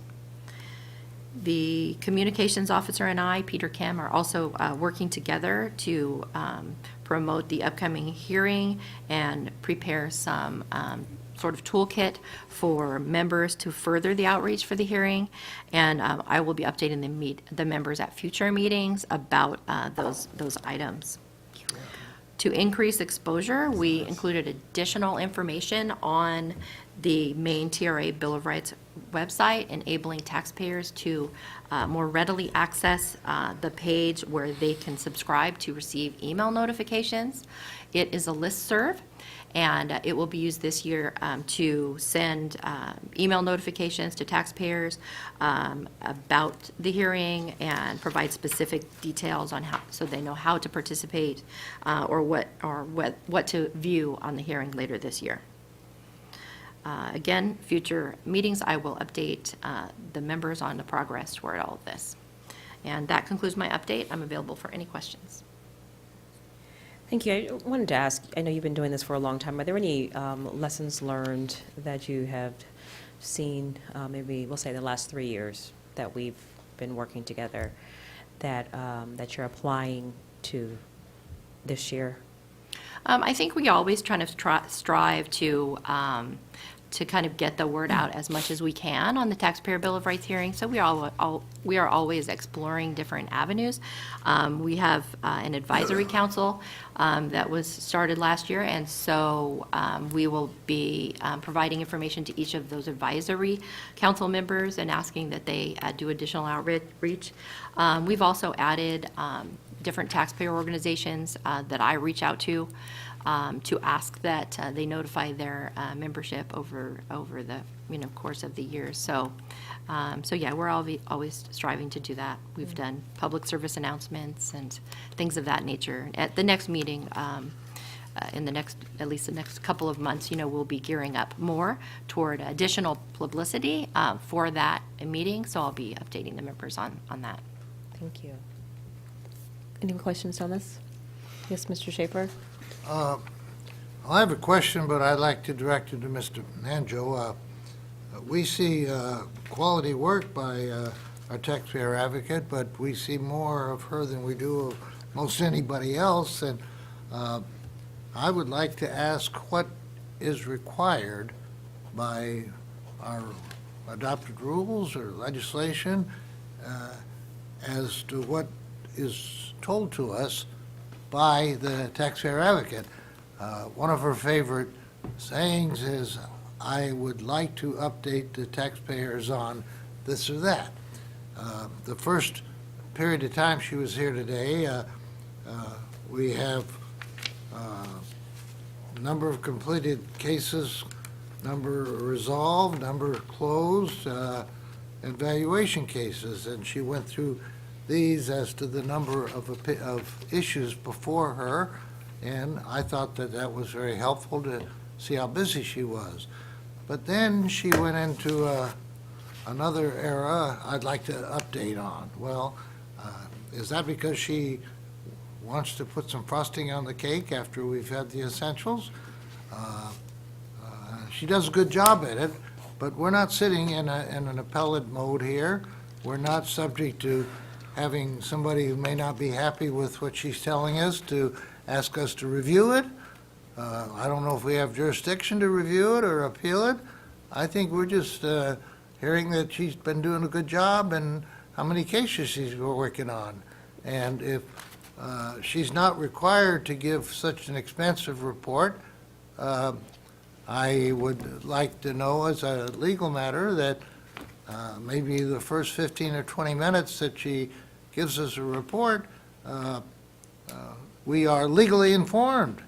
And if people want to know which of these 17 cases or 24 cases that they may be interested in, they go on our website, or they can go someplace. It's like you can go to the court clerk's office in the Superior Court if you want to look at the details on any of these cases.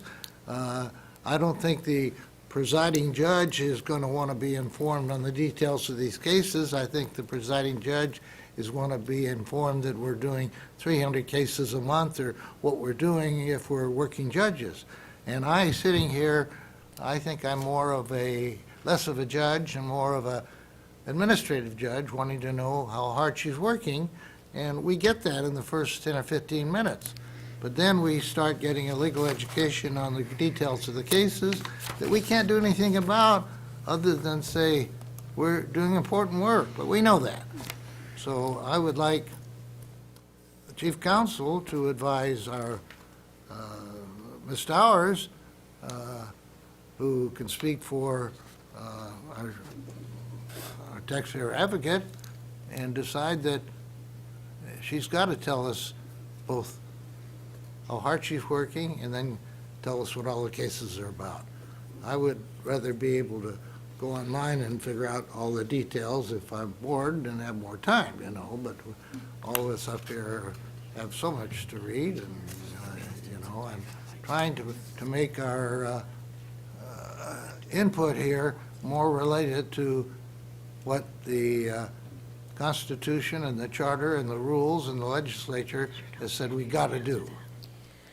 Because if I want to do stuff more than we got to do, I want to go out to these hearings and answer questions and provide my services there. And I've said something like this before. And, Thank you, Vice Chair. I know you addressed your question to Chief Sure. Counsel, but I believe it's more appropriate to me to respond. Ms. Thompson is the taxpayer rights advocate. She is the first-line person dealing with property tax owners and their issues.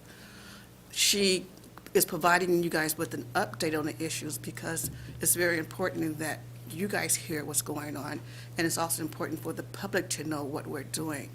So that's why she gave you the stats as a starting Ms. Stowers, point. the public can get it all by going to the website. No, They no, don't sir, need they to- cannot. The key here is the stuff that she's doing is confidential. So she's not going to put on the website, John Doe taxpayer came to the office and had ABC as a question, and this is how I resolved it. She is giving you guys a verbal update, but she's not identifying the taxpayer she's been. Everything she said today is not any more secret. It's Exactly, but she is providing an update to the board members because the collective body has asked for information on our operations, and that's what she's attempting to do. I understand that it could be a little heavy, especially when it's coming towards the end of the day. We've tried to make some adjustments already as far as the short memo, and perhaps we can make other adjustments because it is important information, and I believe you all would like to hear it. So maybe we change the order What if? of when we do it. Okay. I mean, What if the Mr. Schaefer, majority you've of made, us I think you've doesn't made your wanna hear point. the whole thing? You don't want to hear it, I get it. But this is an incredibly important venue, because it's not just about us receiving information, but it's for the larger public. And what's interesting is I'm on the other side, I'd like to hear more. I want to hear as much detail as possible, so that we are maybe the second most informed, you and your staff being the most informed, as to what kind of guidance and work that we need to continue to do for taxpayers. I think that there's significant work occurring in this organization, and that we've worked really hard to bring it forward. And this is just another venue. The website is one way, but remember, not everyone has internet access. In Mr. Gaines's district in particular, there's internet access is not accessible for everyone. And so we need to be careful about some of the assumptions that we're making. And I think Ms. Stowers has offered a healthy medium, happy medium, about reorganizing it. And I'm happy to talk to you a little bit more about that and work with your staff, Mr. Schaefer, on what that would actually would look like. But want to make sure that we affirm Mrs. Thompson's work, that it's important. And want to give you an opportunity. Would you like to share some of your thoughts or answer Mr. Schaefer's questions? I know he kind of went to your superiors and really didn't give you an opportunity, but if you'd like to speak on it, you're welcome. And you don't have to if you don't want to. Yeah, I think maybe it would be helpful to clarify. I mean, we use the term completed cases. That's how we refer to them, as a case, because we are helping taxpayers. They come to us with a problem that they're having, and we assist them in, resolving that. I'm not an attorney, our staff are not an attorney, and it's not like we're going before a judge of any kind, or that I'm an arbitrator and that can demand, say, an assessor's office do a particular task. Our function is to work with the taxpayer, understand the situation, and then help facilitate resolution of that, whether that be through helping them understand the law better and why they were treated the way they were by the assessor's office or tax collector's office, or whether that be by us contacting either the tax collector's office or the assessor's office, to try to, come to a solution, to arrive at a solution for them. So it's not an attorney. It's not us we're not an appeal body that says, this is your value. We don't arrive at values. We do those things. So maybe the case term was. It must have caused I want to make sure confusion. we don't get caught up on semantics. I mean, So, yeah. let's- And we we don't wanna- have it on our website, nothing on our website. Madam Only- Chair, Yes, I'd sir. like to say I'm all for some more information, too. I would be pleased if you would take these 24 completed cases and write 50 to 100 words about each one, and it might add another 2 or 3 pages to the agenda, maybe only a page or two if you just write the little basics, so I can read it, when I'm not in session and having to listen, and I can say, hey, case number 2424 looks interesting. I can go online or go to your office and read the whole thing if I want. Yeah, that's So really I'm all for confidential more information, I education, think. but I just don't want to be getting more than I'm required to get. If we're trying to do it for the whole public, I'd say great if we know the public's interested in looking at that. But I would think what the public's interested in is seeing how busy you are, and you do a great job with that. And I would like to know a little bit more about the individual cases, because I'm not making notes when you're talking. But again, there's nothing I can do about the cases. I'm not a judge. Thank you. That is true, yes. But I will comment, though, if you don't mind, so that information is very confidential. I mean, a couple of things among taxpayers, we're looking at appraisal records, we're looking at the confidential information the taxpayer approaches to us, so we don't disclose the names of the taxpayers that come to our office. The exception would be like at the August Bill of Rights hearing, when there are public presenters. They do identify their names when they come before this board, and so it's attached to the public comments. Those would be identified, but I do describe for you in a meeting how, we responded to each of those taxpayers in a meeting, but. If you had a place on the form where the taxpayer could say, I waive my rights of confidentiality, then, because a lot of taxpayers don't really care, and nobody's going to make a movie out of their issue, Okay, well, let's see what Mr. Gaines has to say. Well, thank you. I want to thank you for this breakdown of this report, because I was asking for more information in writing that we would have, and you've done that, so I really appreciate that. I also just want to comment about our Bill of Rights hearing, and the fact that you've got a QR code. I just tested it out. It's It worked? working, so that's good. So just keep up the good work, and I think, I kind of fall on the side of, I'd like to even have more information, but I want to be careful of confidentiality and make sure we're not violating anybody's privacy. So I like what you're doing, and keep it up. Thank you. Thank you. Mr. Vasquez? Just a quick question. Once again, thank you for the report, and I really appreciate the hard work that you and your team have done, especially on the outreach and the educational thing that we've been talking for, many years now here, since I've been on here, and the fact that we have this fair coming up.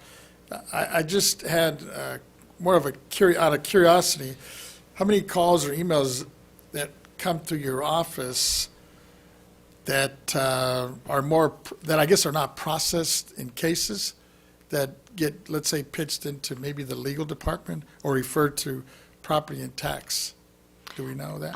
Yeah, we have, we have calls or contacts from taxpayers that we redirect, to a lot of agencies. We generally probably between, about 10 a month, we have that we direct to other agencies.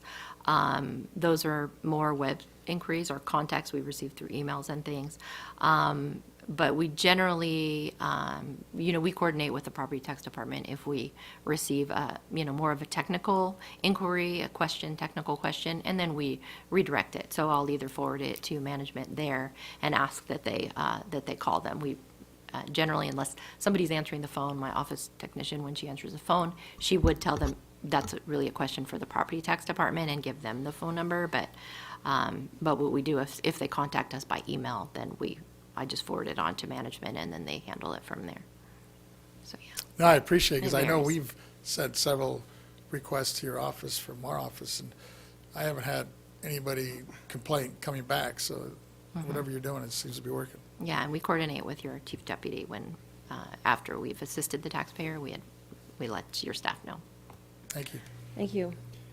Thank you for the continued good work of you and your team. Thank you. All right. Does that conclude your presentation? It does. Appreciate it. Thank you very Well, much. we need to go to the Yes. public to see if we have any comments. We have not received any requests, any in-person speaker, and no written comments on this item, but we'd like to go to the AT&T moderator. AT&T moderator, please let us know if there's anyone on the line who'd like to make a public comment on this item. Yes, thank you. If you would, please press 10 at this time.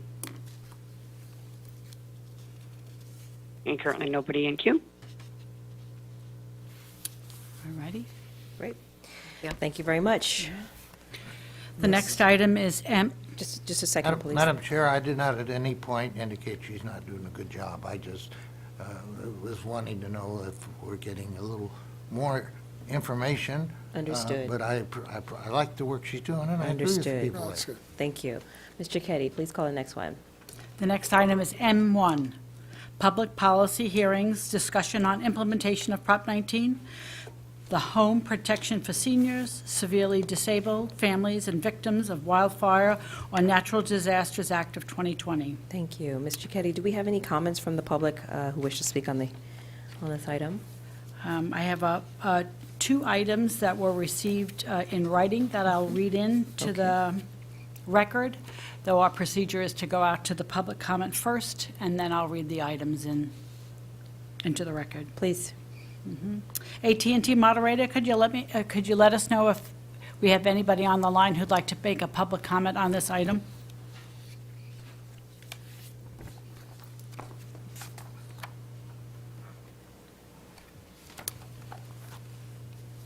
AT&T moderator? Could you let us know if we have anybody on the line who'd like to make a public comment?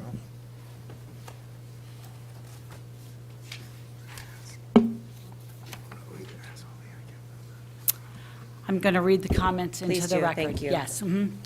We've received 2 comments in writing. I'm going to read the first one. M1 Proposition 19 Implementation, comment, first submission for May 2022. Hello, I have a concern about the provision of Prop 19 that raised the excluded amount prior to a parent's death for heirs that would like to eventually inhabit their parent's home. From what I understand, the excluded amount will adjust each year based on the movement in the house price and the house price index for California from the prior calendar year. As it's written, every February 16th, it will look back at the previous year to adjust the excluded amount. My concern is that this does not begin to happen until February 16th, 2023, which is 2 years after Prop 19 law became law. Under this scenario, it will never adjust for 2021, since it only looks back 1 year. 2021 was a significant year for price appreciation in California. If I'm viewing the correct report, it states that the house price index for California rose 19.62% in 2021, which I believe was a record increase. In real terms, this could have raised an excluded amount from $1 million to almost $1.2 million in just the first year, while saving property taxpayers almost $2,000 per year in the future after their parent's death if they move into the family home. While this may not seem like a significant amount for some people, for lower-income people, I would assume that this amount could be the difference between hanging on to the generational home versus being taxed out of it. Instead of receiving a larger excluded amount, they will simply have to pay property taxes on an extra 19.62% in value. As it stands, not only are families being hit with the surprise of Prop 19, but also missing out on a rather significant hike in the excluded amount due to the way Prop 19 was written. My first question is, am I reading this correctly? My second question is, was this Prop 19's intent? It's hard to believe that the intent was for the taxpayers to have the potential exposure to the burden of Prop 19 for 10 and a half months, 2021, but at the same time, not have the potential to benefit from a potentially high excluded amount for the entire year. My third question is, could this potentially be amended? Prop 19 has blindsided a lot of people that may have a home in their family, but not the income that Prop 19 will require to remain in the home after the home is transferred from the parent to child. We can use all the help we can get if some sort of amendment is justifiable and possible. The question I ask above is referenced from this statement contained in a BOE document. 1, on February 16, 2023, and every other February 16th thereafter, the $1 million amount described in subdivision C1B of this rule shall be adjusted by the same percent change in the house price index for California for the prior calendar year as determined by the Federal Housing Finance Agency. I found the above referenced comments on the in this BOE document. http://www.boe.ca.gov/PDF//LTA21054.pdf. Last, I have found one resulting positive from Prop 19. I now know about the BOE and the board's function. I can tell you all how assured I am to know that this body exists. Thank you for everything that you do. Sincerely, Vaughn McGuire. I have a quick question. Ms. Towers, directing it towards you, would it be appropriate to ask Mr. Young to write or call this commenter back to answer the 3 questions that she's laid out? Yes. We would, We have the information. I believe Ms. Cicchetti does have the contact information, just to answer. Mr. Young, are you there? Oh, Mr. Young, if you don't mind. It sounds like it'd be pretty easy and straightforward. The answers to the questions that she's posing are pretty standard, spelled out in the legislation, as well as information on the website about the implementation, how it came about, and what was the intent. And please direct her to her elected representative in the legislature. Is there another one? Yes, there is. Please. M1, Proposition 19 implementation, second submission for May 2022. Hello. Last month, I submitted a letter that stated my concerns as it relates to a small property landlords that face large reassessments in areas like San Francisco after a parent's death as a result of Prop 19. The concern was that heirs will be taxed at current levels after their parent's death, while their respective long-term tenants are paying rents that look more like 2005 as a result of a stringent rent control. We have had the same tenants for 27 years that pay roughly 50% market rate rent due to the effect of long-term rent control in SF. However, I still face a large reassessment after my mother's death. This scenario has already started to upend pre-1986 units in San Francisco that are covered under stringent rent control. Not only are the heirs being taxed out of business in units that have long-term low-rent tenants, but the tenants are being displaced as well after the point of sale. Realtors have told me that the tenants are losing their low-rent housing due to owner move-in evictions and potentially even LSACs. The board suggested that I contact my local assessor and ask why I stand to be reassessed in the future after my mother's death, since we're providing affordable housing for our tenants. I did this. The answer I received was that our family duplex is not coded specifically to be for affordable housing, and that the low rents are simply the result of the SF Rent Board only allowing for small annual rental increases over a long period of time. The person I spoke with in the assessor's office actually suggested that I reach back out to the board with an additional question. The question being, how is it legal for the SF Rent Board to not allow me to raise my rents after my mother's passing to offset materially higher operating costs, such as a large property tax reassessment? She explained that an ordinance was passed in SF a few years ago that prevented rent hikes due to a property tax reassessments. But this was done to combat new purchases of rental properties from raising rents when they knowingly bought a building with lower rents.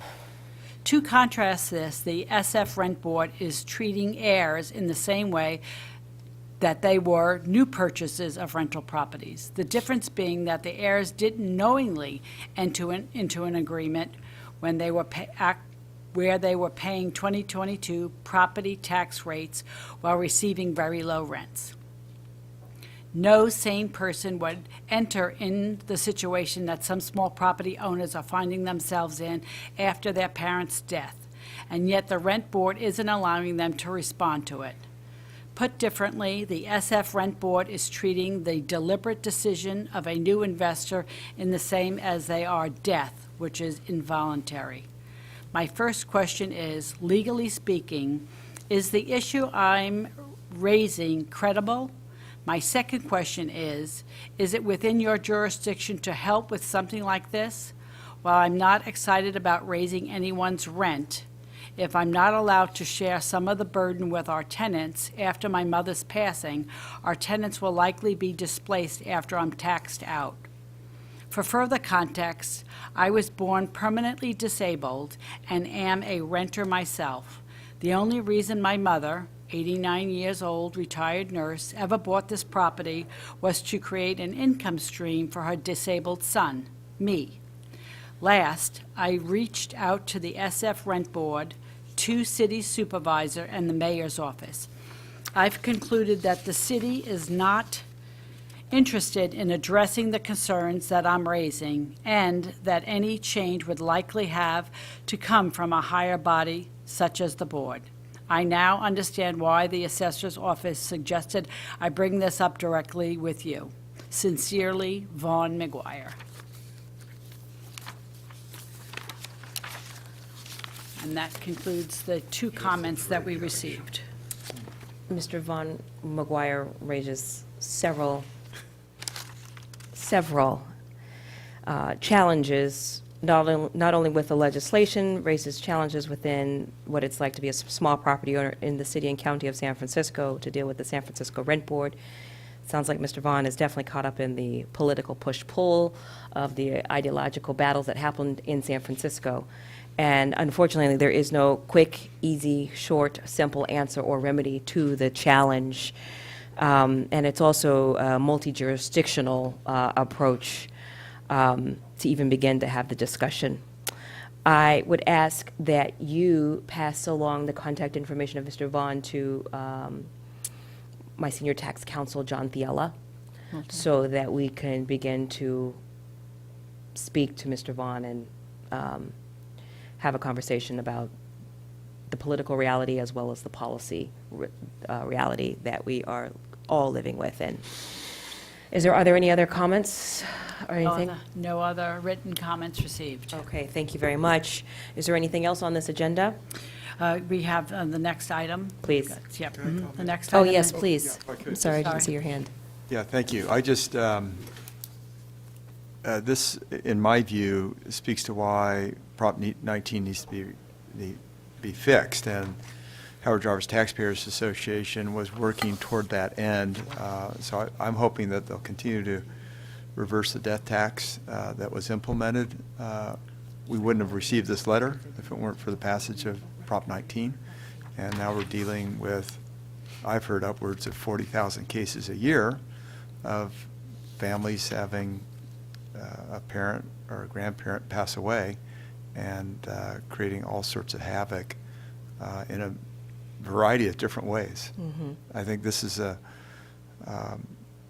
prime example, but I've heard many others from constituents in my district about, I heard one from a constituent who is a real estate agent who was against Prop 19, and he said that they had a family parcel, and they're trying to figure out what to do with it now because they know that it's going to be reassessed and the family won't be able to hang on to it. This is like open space. It's not, doesn't even have an ag use, but you're seeing a lot of cases, situations where it's going to be a forced sale of property that can create all sorts of problems for the family, and especially those who, if you look at the economic spectrum, those who were pulling out of being poor and striving to get to the middle class, and they finally paid off their house, and they want to pass that on. It's a real tragedy. So I'm just hoping we can continue to discuss it here on the board and look for opportunities to resolve it. And, Absolutely. We will continue yeah, to discuss thank it. Let's make sure that we keep a record. Let's keep collecting all of this public comment, because I think it just strengthens the argument that one might need to reevaluate what Prop 19 is and does. And I'm going to ask that Mr. Thiela in my office, that we make sure we pass on that letter to Senator Wiener and Assemblyman Haney, so they know what their constituent is, the challenges that their constituents are feeling. Also, we might want to send a copy to Senator Hertzberg, too. We should. And along those lines, I think what Member Gaines just mentioned, I happened to be up here last week, and the realtors had their big convention up here, and I made it a point to run into a few of them, and I asked them, I said, were you, because they were big supporters of this, I said, were you aware of what this implications is? And several of them said, well, we passed and supported at the very beginning was not the finished product. Yeah. you know, they were, I don't know what the early language was, but it wasn't to penalize intergenerational wealth. And was it that was sausage definitely not just process one home in the that you could legislature. pass on, because they said several of them have, you know, a lot of these realtors have 3 or 4 homes that they were hoping to pass on to their kids, and now they're not going to be able to do it. And they were just kind of surprised that the finished product turned out the way it did. And I said, well, you know, from what I understand, our good senator in Hertzberg just kind of, you know, at the end of the day, as they're, when you probably know this better, Senator, they're, you know, as they're trying to get the votes to get it out of the floor, they're cutting these deals, and at the end of the day, it just took a whole different turn. Anyway. I'm going to try to go out to public comment again. We had an issue with the AT&T Okay. moderator before. Sounds good. AT&T moderator, could you let us know if there's anyone on the line who'd like to make a public comment on this item? Certainly, thank you. Again, ladies and gentlemen, please press 1 and then 0 at this time.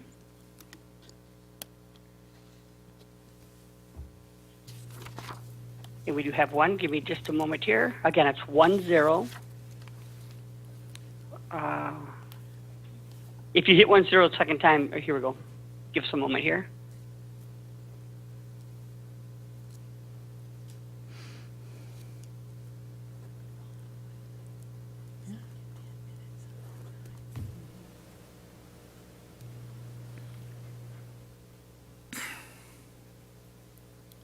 Just waiting here. As soon as I get a name here, I'll be able to open the line.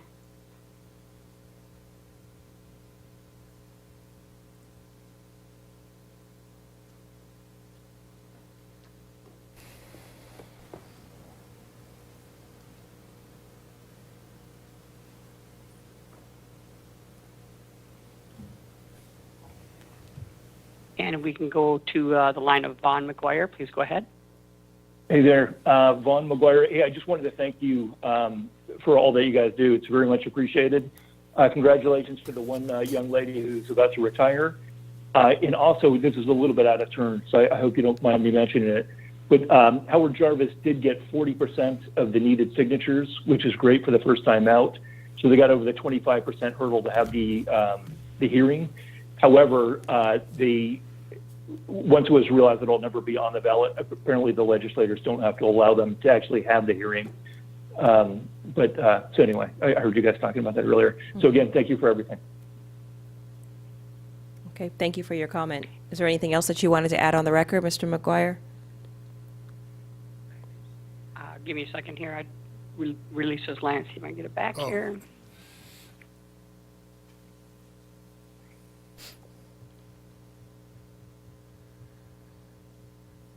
And Ms. McGuire, your line is open. Okay. Yeah, if you actually guys do want more public comment, I know a lot of people affected by Prop 19. Is this the right place to air those concerns, though? I'm not sure that I should even be sending you these letters. Yes, it's one of several places where you can share your grievances with us. Okay. Okay. Well, thanks again. I appreciate it. All right, thank you. We received your feedback. Thank you. Okay.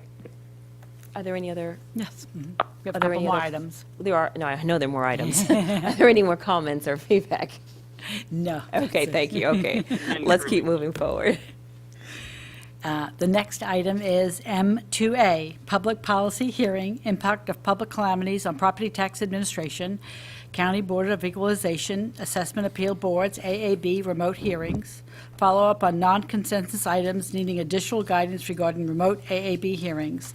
There are no staff reports or external speakers for this agenda item for this month's meeting. However, persons who wish to address the board on this topic as a public comment may do so. Okay, let's see. Are there any comments from the public who wish to speak on this item? We have not received any we have not received a request to present anything in person, and we have not received a written comment, but I will go to the AT&T moderator. Thank you. AT&T moderator, please let us know if there's anyone on the line who would like to make a public comment regarding this matter. Thank you. And please press 1 0 if you would.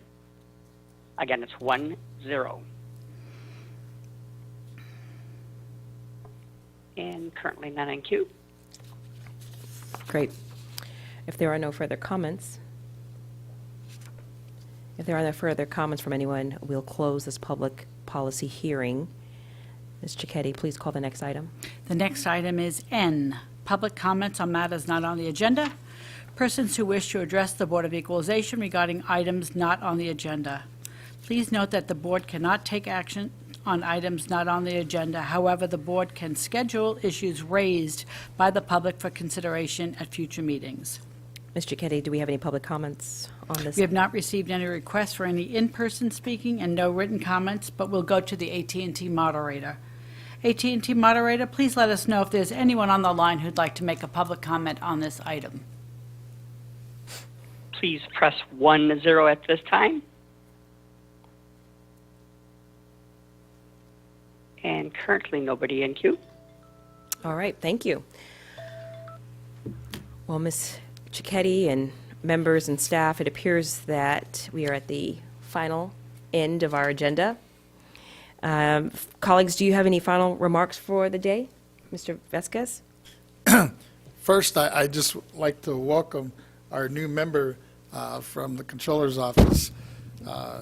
I guess you were already briefly introduced, but I understand that you have some specialties, especially in the area of the property taxes. So really welcome you on board, and looking forward to having some interaction and hopefully some of your thoughts and ideas as we're reshaping our board and, you know, we'd like to see the BOE go in terms of our to the next level.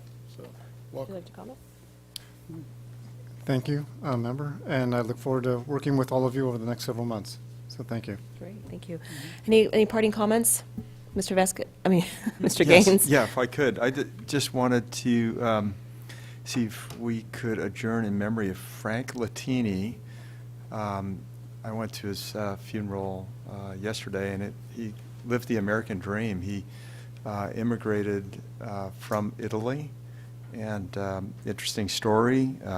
He was a young child in the late 1930s and through World War II, living in Italy, and he was amongst a group of friends. They were all 5 and 6 years old, and one of the children picked up a hand grenade and pulled the pin, and it killed that child that actually had the hand grenade, and Frank was there in that group, and he was rushed off by a GI, and all of his injuries were sewn up, and he survived, immigrated to the U.S., became a mechanic, then went on to join the Army, where he's also a mechanic, got better training, then worked for the Nilo auto dealer here in town that's been around for a long time, and then broke away, started his own business, got married, had a couple of children. His son now runs that